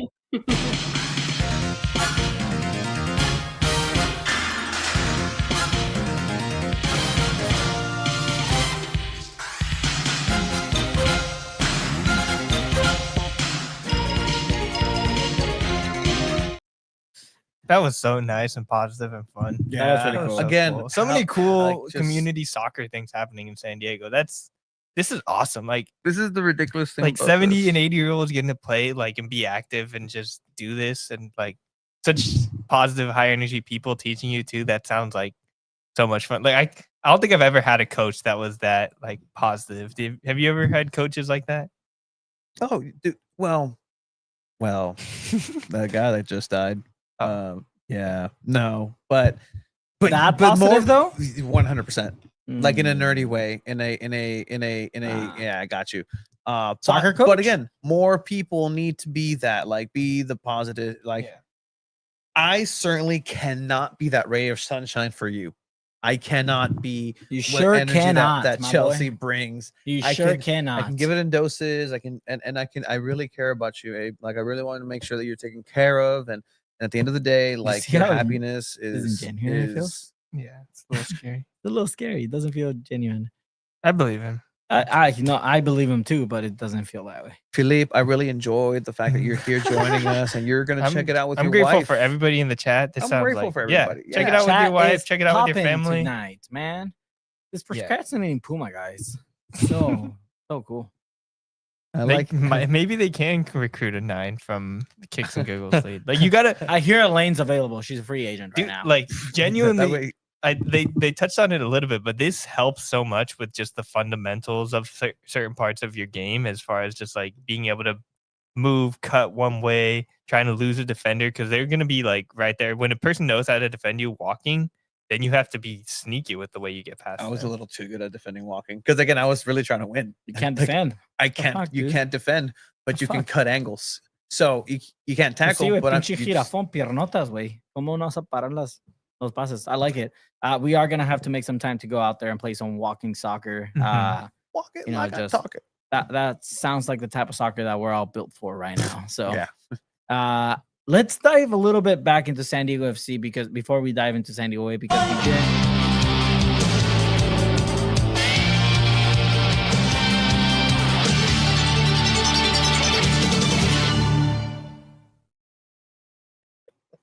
Welcome back. I'm positive. I'm bubbly. What else are we going to talk about San Diego FC wise? I think their game against really well and try to finish there.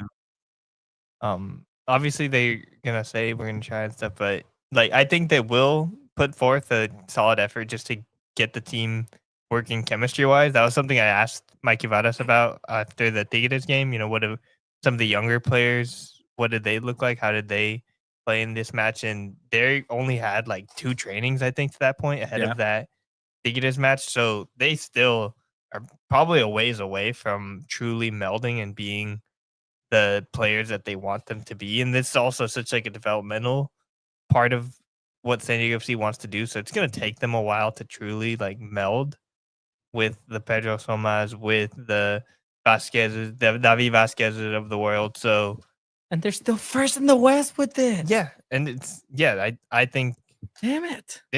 Why are you mad about it? No,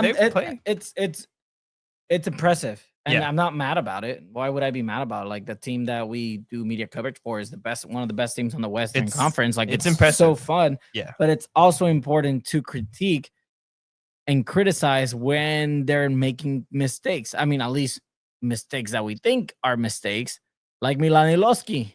Now he's going to go to Philadelphia Union, as reported by Tom Boger. And it's looking like it was a fee that maybe San Diego FC should have been willing to pay for a player that could potentially make an impact in the playoff, in the stretch to playoffs, in playoffs, do something in playoffs, compete in playoffs. Without Milanilovsky, that hasn't happened. How many goals have they scored since Milanilovsky left the club? Like 3, 4? And most of them are Tomas Angel. That's the thing. Like 2 of them are Tomas Angel. Which are most of them. Half of it.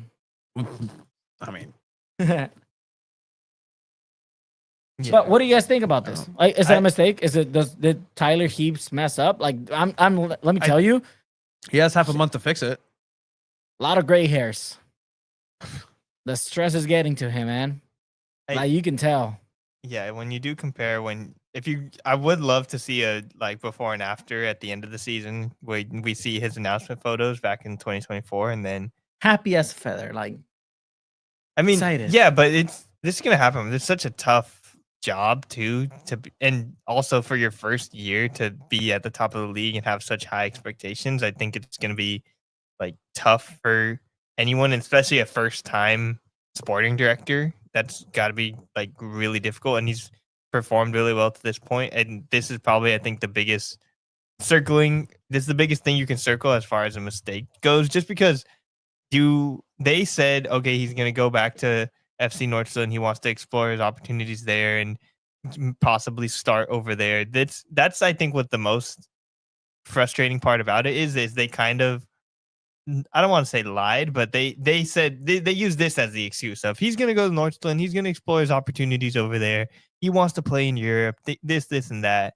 When in reality, the truth was at the very base level, they probably didn't want to pay him the number that he was asking for. Both things are true though. And in MLS, well, he wanted you. He didn't want to stay in Europe that much because he came right back to a team that's not your but if hometown Real Betis offered €1 million, he still would have gone over there. Yeah, but they weren't offering. No, nobody knows who Milan Iloski is. He made a name for himself with the other MLS teams, and teams obviously paid attention. Like, just because you had an awesome 10-goal streak in 6-7 games, that doesn't mean European teams are like, oh, this is the guy. But other MLS teams certainly paid attention to that, and Philadelphia Union, the best team in MLS, said, oh, let's just bring that guy so other teams don't have him to use against us. Yeah, and I wouldn't be surprised either if Philadelphia in the next couple of years end up selling him back to a European team, especially if he is performing at a really high level. We still don't really know the exact numbers of this contract, how long it's going to be, what the fee is itself. So it's hard to say whether or not this is like a huge error on the part of Tyler Heaps, but it's definitely a question mark when the team is so lacking in that striker position. Can I just answer this question that I had earlier? How many goals have SanDiego FC scored since Milan Iloski left? In the last 5 games, 5. Mm-hmm. In the last 5 games that Milan Iloski was available to play for SanDiego FC, they had 17 goals in those last 5 games. They went from 17 in 5 games to 5. What are you talking about, though? This SanDiego FC was already second in the whole league at goal scoring. They were top of the league in goal scoring, second place. Without Milan Iloski, it would be 38 goals in favor, not 48. That's what Tyler told us. That's what Tyler said. Exclusive footage on how these negotiations. Have you ever seen this movie? Is this Austin Powers?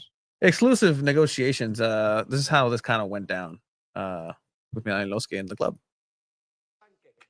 You know, flapjack and a cigarette? All right. Cigar and a waffle? No. Pipe and a crepe? No. Bong and a blintz? Nothing. No. Oh, well, then there is no pleasing you.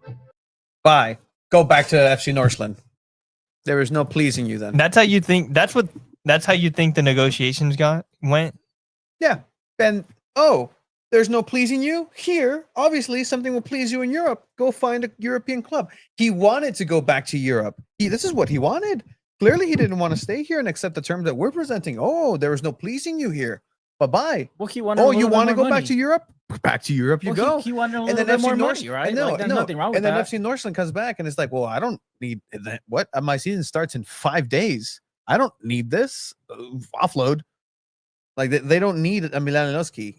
They were doing SDFC a favor by having Milan Iloski learn the right to dream way in FC Northland to be deployed at the right time to help. This is the time, actually. It was in this window that you were more than likely supposed to get Milan Iloski, not when you got him in the beginning, because Marcus and Varston was supposed to be healthy. Marcus and Varston was supposed to go ahead and take you through this whole season into right about now, where Milan Iloski comes in this summer window. That's an interesting theory. I think if Varston doesn't get injured, Miloski probably doesn't come to San Diego. He'd come to San Diego, and he would have come to San Diego in this window. He would have come. I think it depends on how they were playing. If they were still performing at that level, he would have come to this window because Varston at this point. Look at the tournaments. You needed players at this point, right? Because had Anis Saidi been healthy too, that's another player over there. That's 3 strikers. I don't think you would have needed a 4th one. Well, Philadelphia Union apparently needs a 4th one, so I don't know what the fuck you're talking about, dude. I think the theory is interesting. It generally makes sense. They definitely pulled the trigger on Milan Iloski earlier than they expected they would. I think there's some doofus reporters out there reporting injury timelines and stuff that they probably got a little bit mad about, and then immediately after those things were reported by some shit. So this is my fault. Oh fuck! You're a doofus reporter. Oh, fuck! I got called a doofus. That's what they're calling us, I think. But no, I think our reporting was solid, and we were right about that as far as timelines go. Might be a doofus, but I was goddamn right. Yes, and Marcus Varston was out for I think we said 10 weeks, and then he was out for exactly 10 weeks, and then came back, and then by that time, Milanowski had kind of earned the spot, even though they weren't starting him still. I think from looking, if you read between the lines of everything they've said, Milanowski wasn't exactly the most right to dream player ever either. He wasn't. According to them, even though you score goals, like I think that's at a certain point you kind of want that more. It was a majestic wild bronco in the prairie that you harnessed for a couple of weeks and you felt real power, but you weren't able to bring him back into the stable.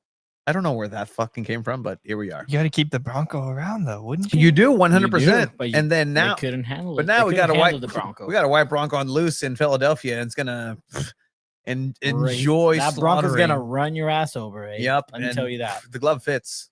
All right. Anyway. Well, it'll be interesting to see how Philadelphia uses him. I imagine he's probably a super sub. He has to get used to how they play. He's going to be a super sub scoring. Oh, so he's gonna play the same position as FC Northland? I think they're going to slowly bring him in just because it's a little bit different. As like they're still a high pressing team. They're a young team, of even more developmental team. As much as SanDiego.FC says they're going to revolutionize, be the academy team, Philadelphia has been the academy team. They have young players. They're selling young players to Europe. They're the true model, in my opinion, as far as academy in the MLS. And like for them to go out and get a Milanowski says a lot about what they think of him. Mm-hmm. And what SanDiego.FC doesn't think of him. It's just it's fascinating because you have this team on the Western Conference saying we're going to be the academy, we're going to build up these young players, we're going to be cheap and have all these stuff and just only play young players and all blah blah blah blah, and then we're going to sell them. And then the team that actually does that on the East Coast gets the guy that San Diego didn't want to pay. It's really crazy. It's fascinating though. Look, at the end of the day, you wouldn't face Zielowski until you potentially play in the MLS Cup final. Yeah, Like maybe next year. That's just the reality. Maybe there's in the that's just the reality. Yes. There's one direct way that the Milan can affect SDFC, right? In MLS, they're in the first in the West, but they're still in that supporter shield race. Like that's direct competition with Milan Ilowski and Philadelphia. But how much Ilowski will play in Philadelphia's overall thing, who knows? But one thing is for sure. SanDiego.FC play tomorrow. That's for sure. Well, they do. Saying that they're first and shouldn't be good enough for a first-year club is a defeatist take. I don't think I could. Defeatist take. It's not. I don't support the team. It's just this is the team, but this is also the team that's telling you, the supporter, what it is. Like they're not going to change, and people who are surprised are kind of like, again, maybe new to this project as a whole, the right to dream. Like you were never going to get Kevin De Bruyne. That was no. It's just not in the. It's just not in the tea leaves. It's not in the right to dream. Yeah, we still don't know exactly how this team is going to act on just 15 days. Yeah, that's how long the transfer window is left. Essentially, I think maybe they add one more player. It's not going to be a player that's named that's very known. It's probably going to be a U20 youth national team player. Who else is in that roster? Tom Bogert actually released the top 100 U.S. men's young men national team players list, and I was like, "Oh, prime scouting." That, yep. But it's really interesting. The SanDiego.FC is still in a prime position to be in the playoffs and play well, I think. What do you think about this? No, I think Northland has given Ilowski green light to really explore all options. I don't think they need him. They don't have the plans. I really think I agree with you, Tony. I think they were kind of holding him for SanDiego.FC. Multiple sources saying that, yeah. So yeah, I think he has the green light to really go anywhere that he wants to. Yeah. He wanted to stay in San Diego. Yeah. But SanDiego.FC didn't want to pay him. And that happens in sports all the time. Let's not forget this. It doesn't happen just in MLS. It is not a happens man, you should have had sports. it. Yeah. It happens in sports. If you're a football fan right now, Terry McLaurin wants to get paid with the Commanders. That's not happening. What the fuck? Why? So that just happens in general. It happens in Europe. It happens in Mexico. Players want to get paid more money because they deserve more money, especially if they're hot and they're scoring goals and they're the best team in the best player in the team. And teams don't want to pay up. And that's what it is. Can you be mad? Sure. But again, everything that SDFC has done has gotten them to the point where they're at right now. First in the West. Let's not forget that. I wonder if this conversation would be different if SDFC had a Sergio Ramos name, a Keylor Navas. They do. They have a Chuky Lozano. And Dre. And that's the thing. There's MVP, stars. the MVP, like Anders Dreyer, 100%. But that's not a star that people think of immediately. People who are thinking. Let's just say Anders Dreyer is not on this team. Let's just ignore. Let's just pretend. Well, nobody knew who Let's Anders just Dreyer was. exactly. Let's just pretend it's somebody else, right? It's player B. That's default man is on the right wing, and he's been playing out of his mind. And then they go out and get Anders Dreyer right now, like a copy. Like they just get him, plop him into this team as a DP. You knowing that, but people would be like, who? People would be like, Anders who? Yeah. Where is he playing? Belgium? Like we Heung-min Son was playing with Tottenham. Like Mueller was playing with Bayern Munich. Like what's who is Anders Dreyer? But again, now you know who he is, and this is what diamond in the rough type of scouting that Heaps is known for, and just this analytical style. Like Anders Dreyer should not have been here in SDFC for $5 million. He should have been here at least for 10, at least. And that was his 7 to 10 was his valuation from Anderlecht in Belgium. So especially at 26. So good by Tyler Heaps on that. But what else? What else? And it's really incredible what they've been able to do. And until the wheels fall off, and even if they fall off, yeah, I mean, this is the nature of having an academy team. Year one, it's a crazy experiment. It's a crazy experiment. Look, year one. The thing is, these players are not gonna stay in San Diego FC for a while. You're not really gonna have franchise players unless they just don't cut it out. But if you're really building the super team of youngsters, by the time they're 22, 23, they're out, and you have to restart. And that's what San Diego FC is going to be. Yeah, they called it. They wanted to be the PSB of the MLS, the Borussia Dortmund of the MLS. Well, newsflash: those teams sell their stars, and those stars don't stay forever. You get one maybe player that stays loyal to the team for a while, and that's your GOAT. But all these other young starlets leave. Yeah, whether now it's bigger MLS clubs. But To Liga MX. There was an offer for Bombino from West Brom Albion.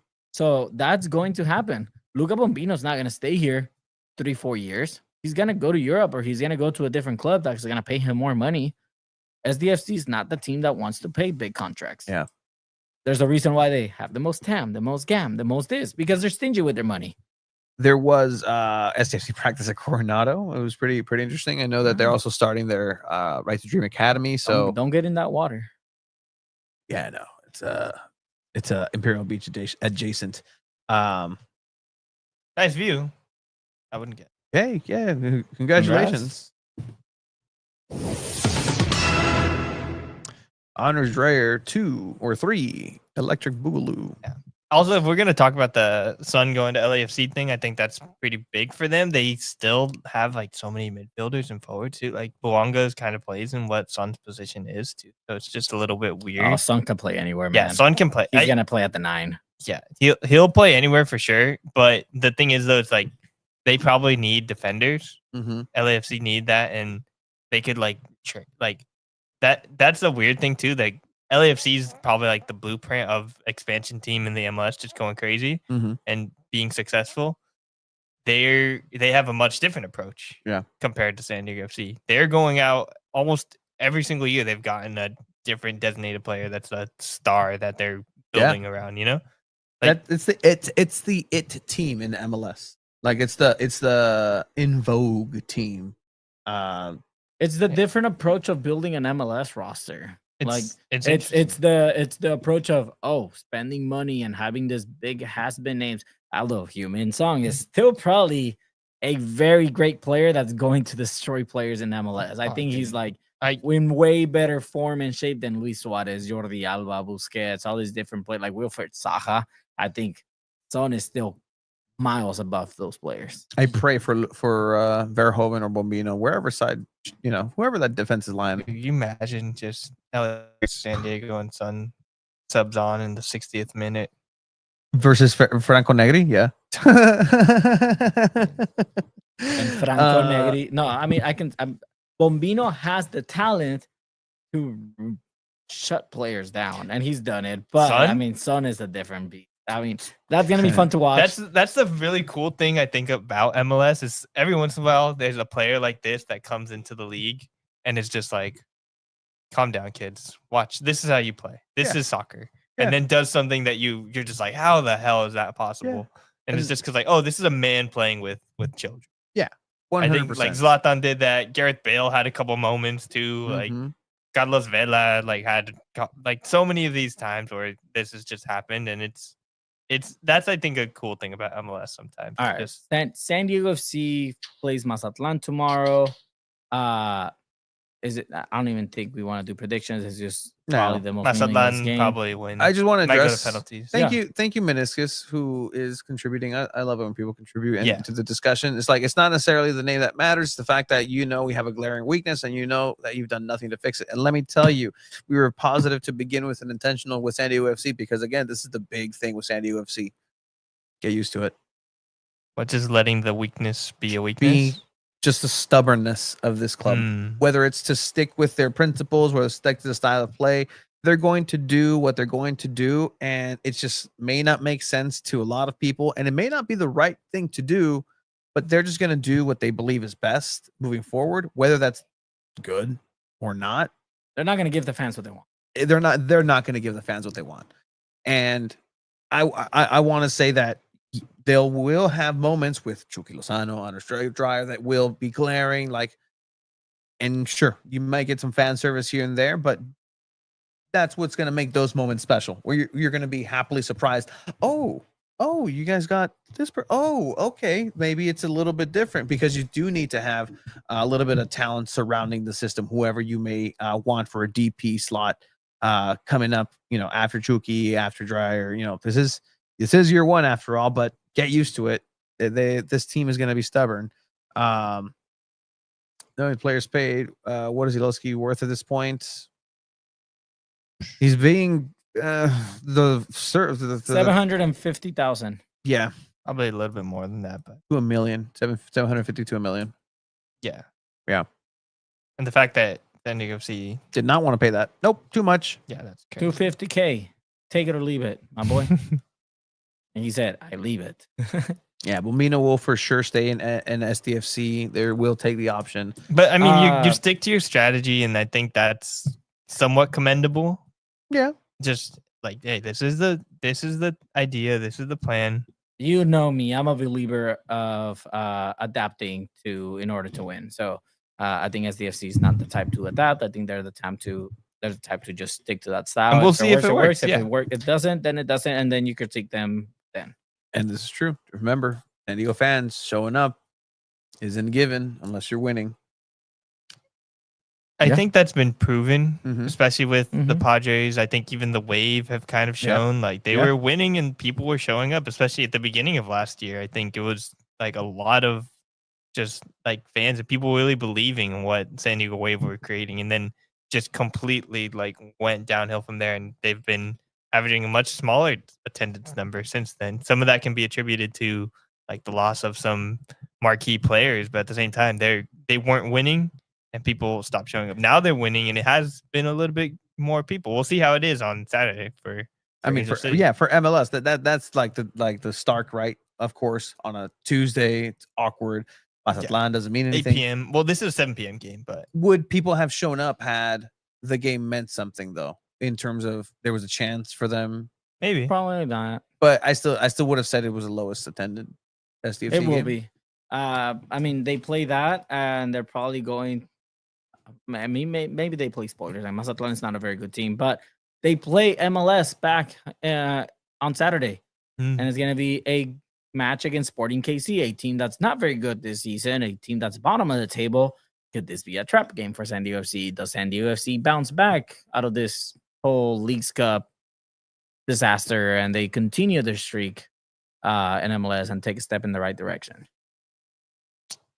I think they probably win this game. They're probably going to rotate for your Tuesday match, and I think they're going to look pretty solid. Kansas City has not been very good this year. I would probably predict a 2-1 victory for San Diego. I don't know about you guys, but I have 2-0. 2-0. Okay. What about you, Tony? For those of you that don't know, we'll let Tony think. We are doing a prediction challenge this season. We have. Yeah, we are. I'm in last place. Yeah, Chiva's in last place. I'm about to walk to Snapdragon. Whoever gets the least amount of predictions right has to walk from where we are right now about 18 miles to Snapdragon Stadium. And they have to do it with a soccer ball at their feet or in their hands while they're wearing keeper gloves. So should be interesting. It's gonna be a fun time when Chiva has to go ahead and go over there. It's gonna be fun when everybody hates me for not doing it. No, I'm just kidding. Okay, we need to. He's joked about this too much. We need to have a contingency in case he does what? Not follow through and like chicken shits out. Oh, he's off the podcast. Ooh, I'm down. Fair trade-off, guys. Ooh. We'll blacklist him from. Well, first of all, I have to lose first, and there's still plenty of games left. You're not Tony, what do you got this game? Completely out of the woods. Let's see. Philippe says 2-1 SDFC. Yeah, Jeff makes a good point. Last matchup against Kansas City was scoreless draw. Yeah, I'm gonna go 1-1. 1-1 draw. Yeah, they'll be happy with the point. It's positive. It's the most positive thing that's happened in 3 matches. Because I mean, again, if you win tomorrow 4-0, what does it matter? Sure, pride. Tomas Angel hat trick. That's the goals of Leagues Cup. Puskas of whatever whatever. Sure. I think SDFC's done with Leagues Cup. Just mentally, just throw whoever's out there.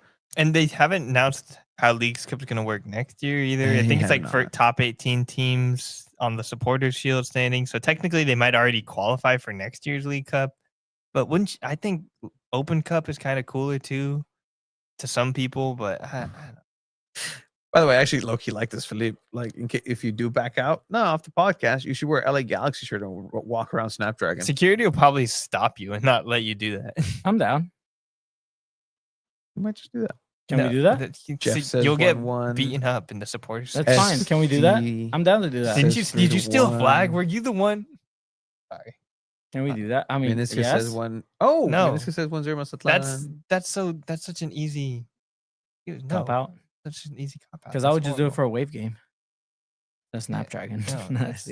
You have to walk from here. Yeah, I will walk. But because Abe said he's gonna walk with me. Nope. I will walk a little bit, maybe. Don't look at me. That's not what you said. I'm not the one that decided to not win. No, I'm gonna I think we said we'll meet at like Kimball Park or something, and we'll walk a little bit there. You can take penalties. Safety. Thank you. Nasty cities, dangerous. Kimball Park is city dangerous. They call nasty. All right. So with that, SanDiego FC. Anything else, guys? SanDiego FC, gentlemen. No, we gotta talk about the awesome SanDiego Wave game that ended in a fantastic draw.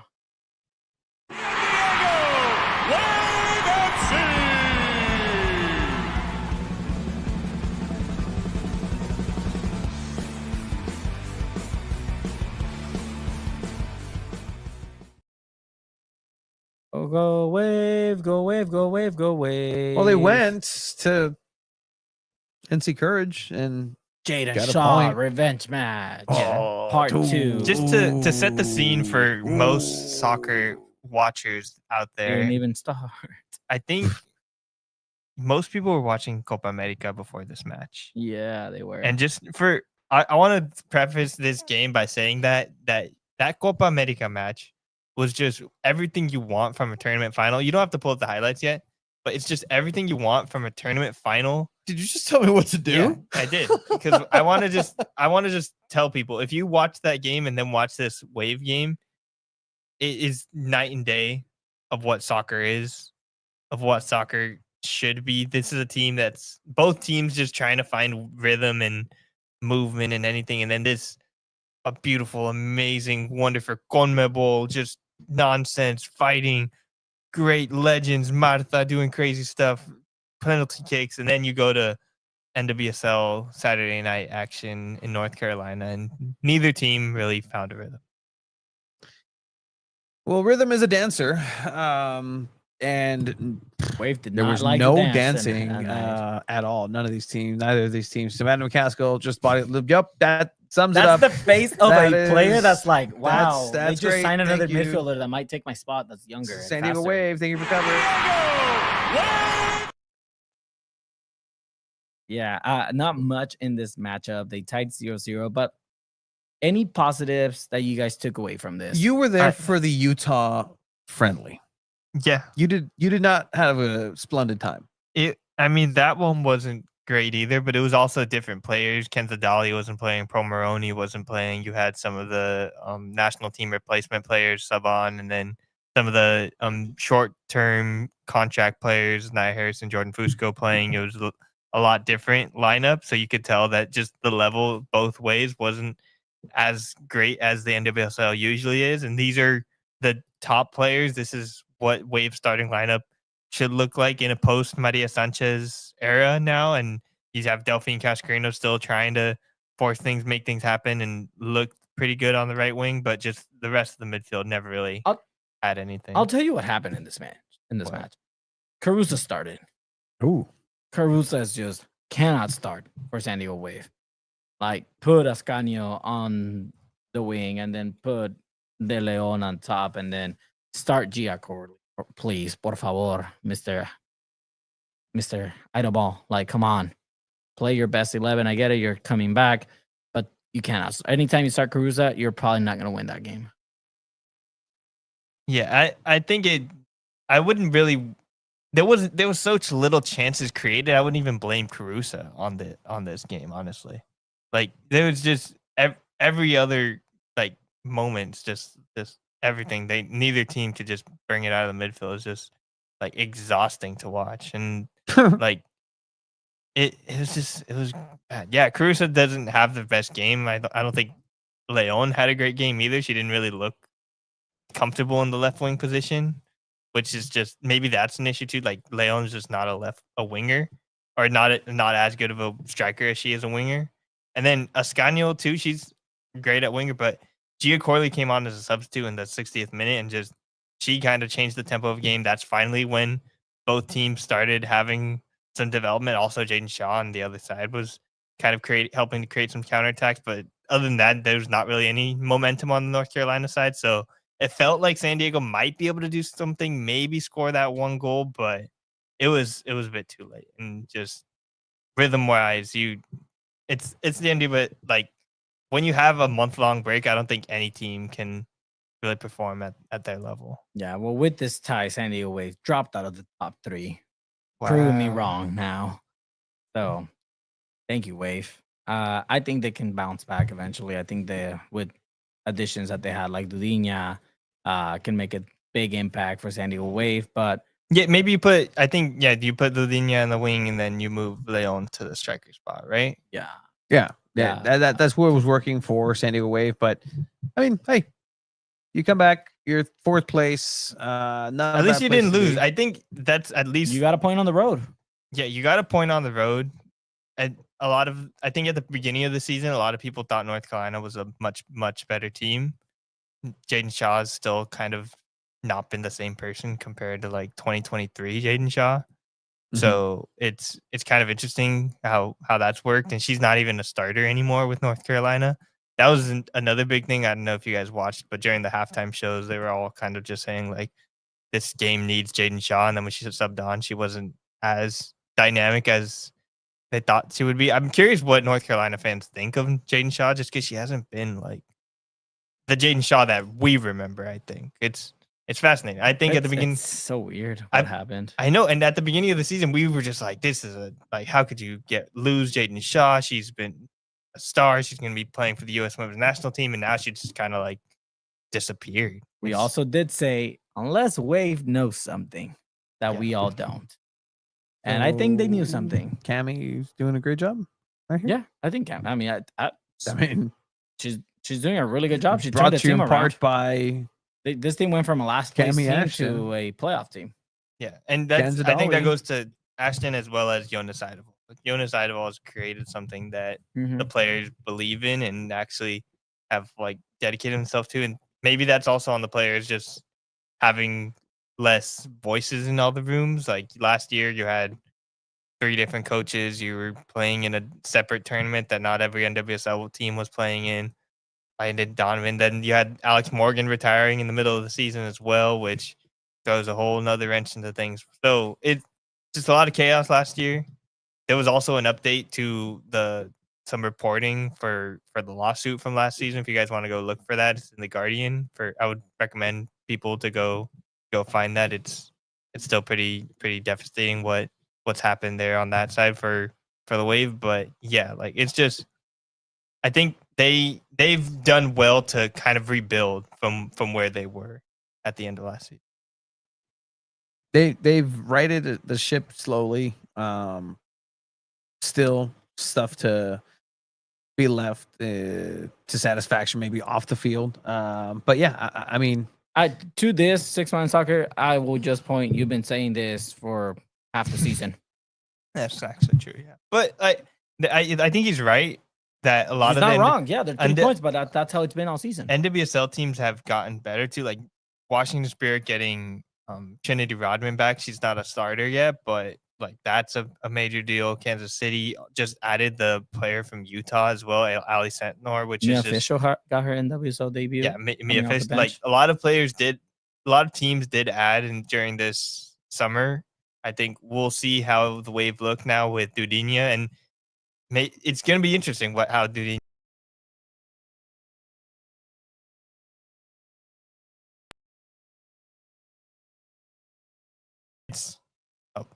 Are we back?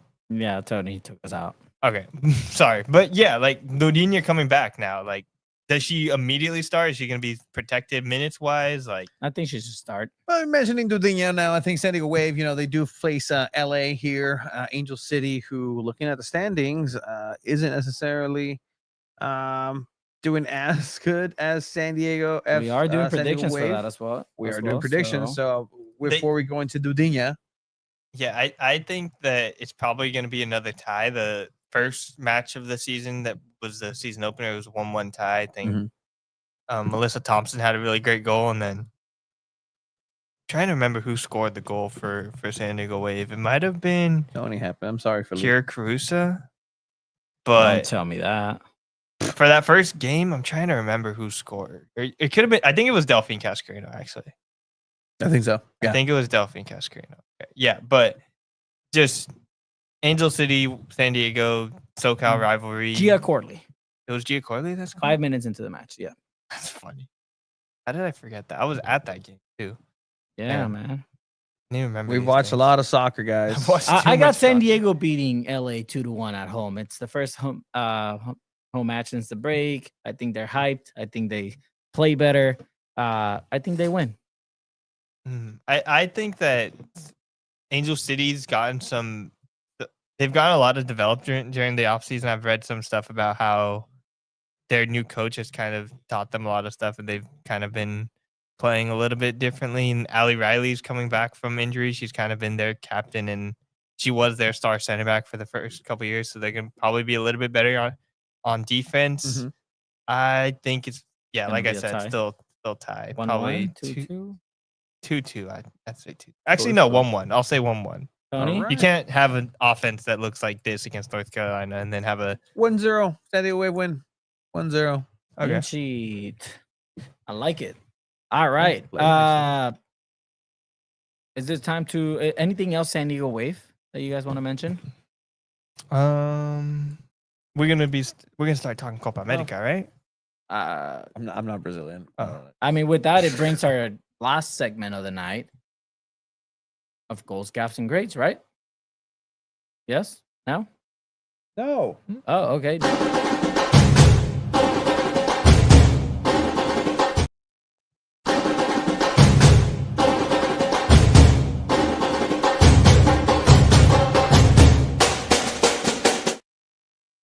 What happened, Tony? Tony's the guy that plays with all that stuff, by the way. So don't make me turn this camera around. Do it. You won't do it. I won't. I'm a nice guy. All right. Goals, gaffes, and grades. We go over goals, gaffes, and grades of the week. Which again, talking about SanDiego Wave, prior Dudinia, one of the 2 SanDiego Wave players in Copa America competition. The final, the championship, Colombia versus Brazil.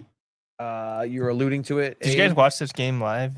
I did not watch it live, but I caught up on what an excellent game I actually missed. And I'm actually pretty mad. Felipe actually said it's one of the best games he's seen recently, and I mean, again, I'm kind of mad that I didn't just sit and watch it.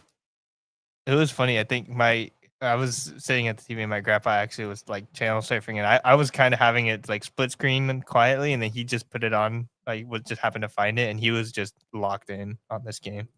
I love that. It's just like he rarely watches women's soccer other than like international games, but happened to find this, and he was locked in, and I think he was rooting for Colombia too. Kind of interesting. What are we doing?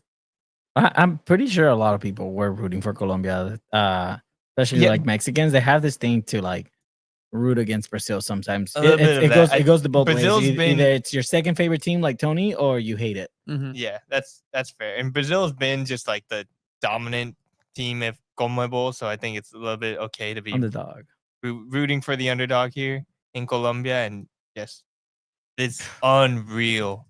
Colossal. Literally seconds before stoppage time ends, it's 3-2. The GOAT. Literally the GOAT, Marta. Oh my.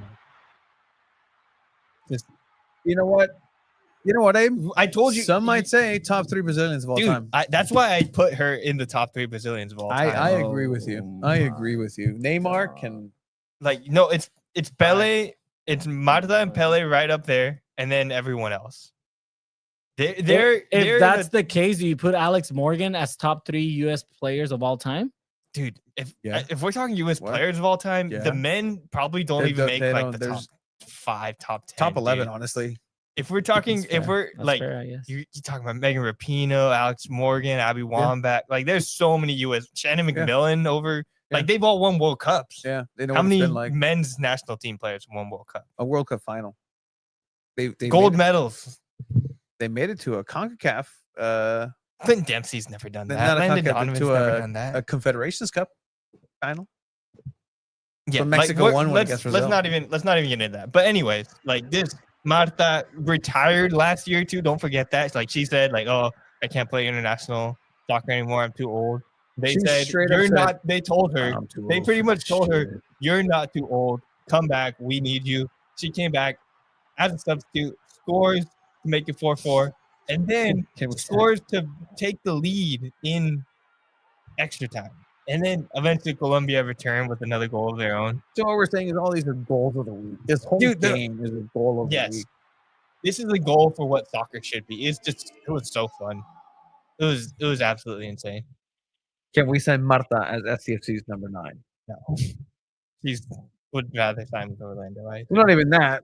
If you can't pay a lot, what makes you think it's like the greatest of all fucking time? Like, that's very true. Something interesting too, right before this penalty shootout, Daniela Arias led Colombia in a prayer before the match. I don't know, right before they probably don't show it in the highlights, but she's the one kind of like saying the prayer for the team. Why hasn't she played any minutes for Wave, Fave? I don't know, dude. It's really interesting. Weird. It's weird, yeah. It's really weird. He hasn't gotten minutes. Maria Sanchez, the other like Latino player, excuse you, leave like, and excuse Arias doesn't get minutes. Barcena doesn't get minutes as much. Excuse me. Oh man. Interesante. Whoa, hey, he's. I do not associate. Chicharito with again. He apologized. He was the gaff. He sat down.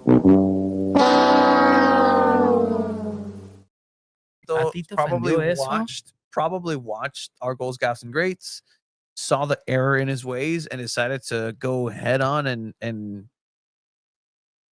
go about it the wrong way too. But it's. A ti te ofendió lo que dije. Oh man, Chicharitos is down bad. Gaff of the week for sure. Which brings us to our grade of the week. Well, wait. Chicharito was not good. That was last week.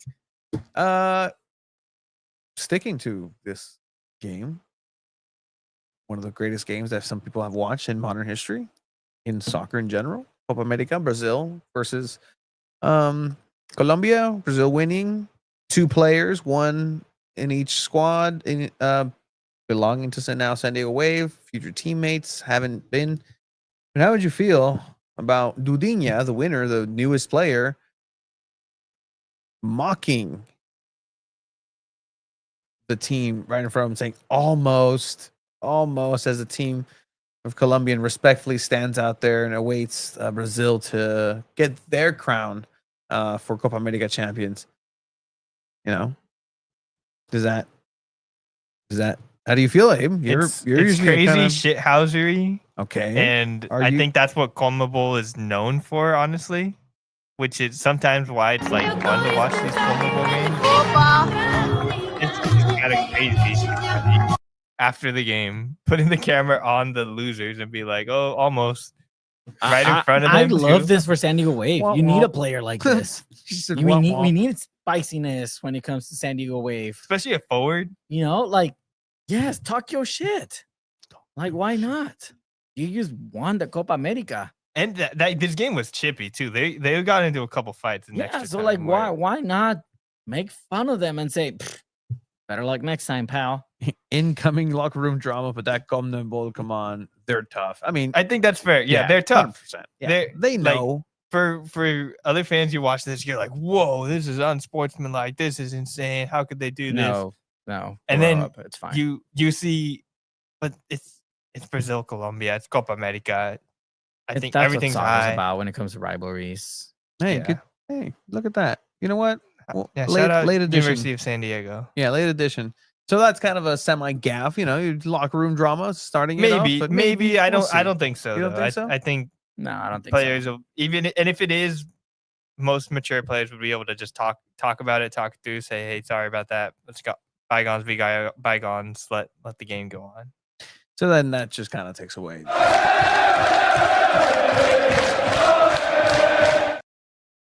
The grade of the week is Brazil and Colombia.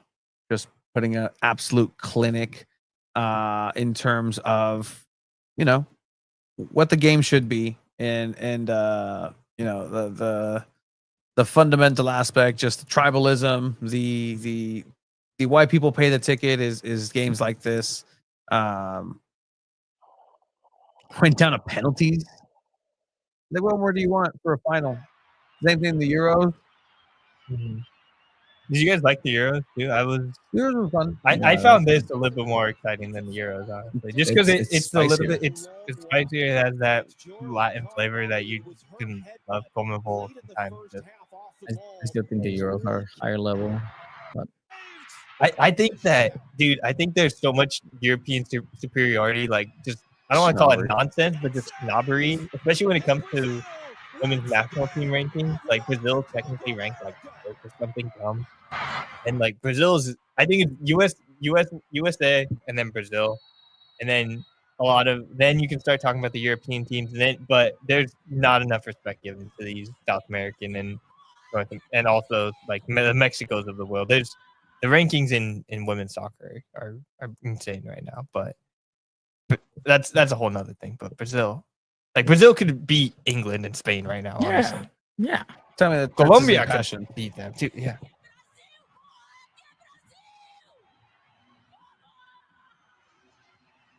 That's what it's all about. La Copa America is just such a legendary tournament. I mean, you didn't see this when the U.S. women's national team won the Women's Gold Cup. No, you did not. No. You saw Alex Morgan with the Bud Light. No. It was Jaedyn Shaw with the golden ball. No, it was a Michelob Ultra. Oh, yeah. Let's not forget. But honorary great and shout out to the San Diego, to the University of San Diego, ranking number 10. It was Michelob Ultra. Because remember, Michelob Ultra was on the plate of Supporter Shield. In the nation in preseason, so shout out to them. They actually did, I believe, lose to the eventual champions of NCAA Vermont. I went to their last game in San Diego. I think I might have jinxed them. Ooh, don't do that. Lots of goals, extended penalties. Should be game of the year. Well, we do. I mean, look, Philippe, Two Balls at a Mic have done this 5 years, and each end of the year we have end of the year awards. It's the stupidest thing. This is the stupidest show. Hey, don't call our show stupid. Nice to hear your voice again. It's been a What's while. What's that, Hi, Landon? Tony. Nice to hear your voice again. It's been a while. Show. But we have fun with it. We do. Have fun. You completely threw me off earlier when you talked about best USA national team players because Landon, now I'm thinking about it. I've never really thought about it before, but does Landon even crack the top 10? Well, that's why Landon never played in Europe. Jonathan Bauer, Landon did play in Plutazos Europe. hit the locker room. I love that. For Wave. Shout out to Tomatillo Restaurant in IB. Hey, look at you, Playback. You're very near to me in the studio. That'll give you a clue. Tomatillo is the little restaurant next to. This is Tomatito. Tomatito. Well, Tomatito. Yes, I know. I just misspoke. I'm sorry. The one next to Northgate here by the In-N-Out. Right here by the police station. Oh, that one's good. Tomatito. I know what you're talking about. That place is good. Oh yeah. Which one wins goal of the week? A Pachuca goal or Marta? I vote the Marta goal, but if we're focusing on the San Diego angle, it needs to have. Well, the Brazil one has a San Diego connection as well.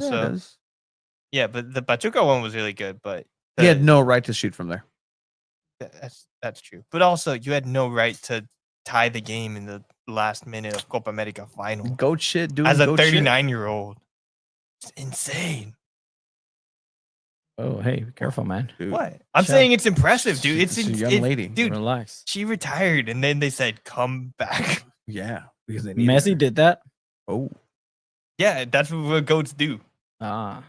Genuinely, the greatest players do retire and then come back. Michael Jordan did it. Is Marta top 3 South American players of all time? No. Yeah, Maradona, Pele, Messi, Neymar. No. Neymar. Get out of here with that. All-time scorer for Brazil. It's okay, wait. Season's greetings to everybody who joined us. This is a fun aspect.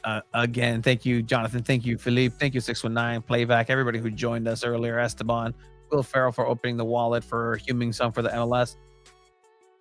Absolutely. Thank you, everybody, for joining. Playback. Probably see you around town. Oh, trabaja en el Norte. Does he really? I don't know. Oh, right there. Big assumption. Season's greetings. Shout out to everybody. Abe will be there tomorrow for Leagues Cup Mazatlan. Tell a friend, be a friend. Share this with everybody. Thank you to Mr. Mike in the background for everything that he does. Thank you, Philippe, for helping spread the word. Actually, I've seen that, in the San Diego FC verse, he's very active in really, putting the word of us out there. We try to have good discussions. This is where the discussions are happening. This YouTube page, SanDiego.Futbol. Find us here. Thursdays, Chromaniacs. It's a lot of soccer in San Diego. Oh, hell yeah. On my way, bro. Are you there now? Nothing. Cheers, Batos. Cheers, everybody. Shout out. Papi Batos Chavo. Locos forever. Happy birthday, Papi Chavo. Ooh, Papi.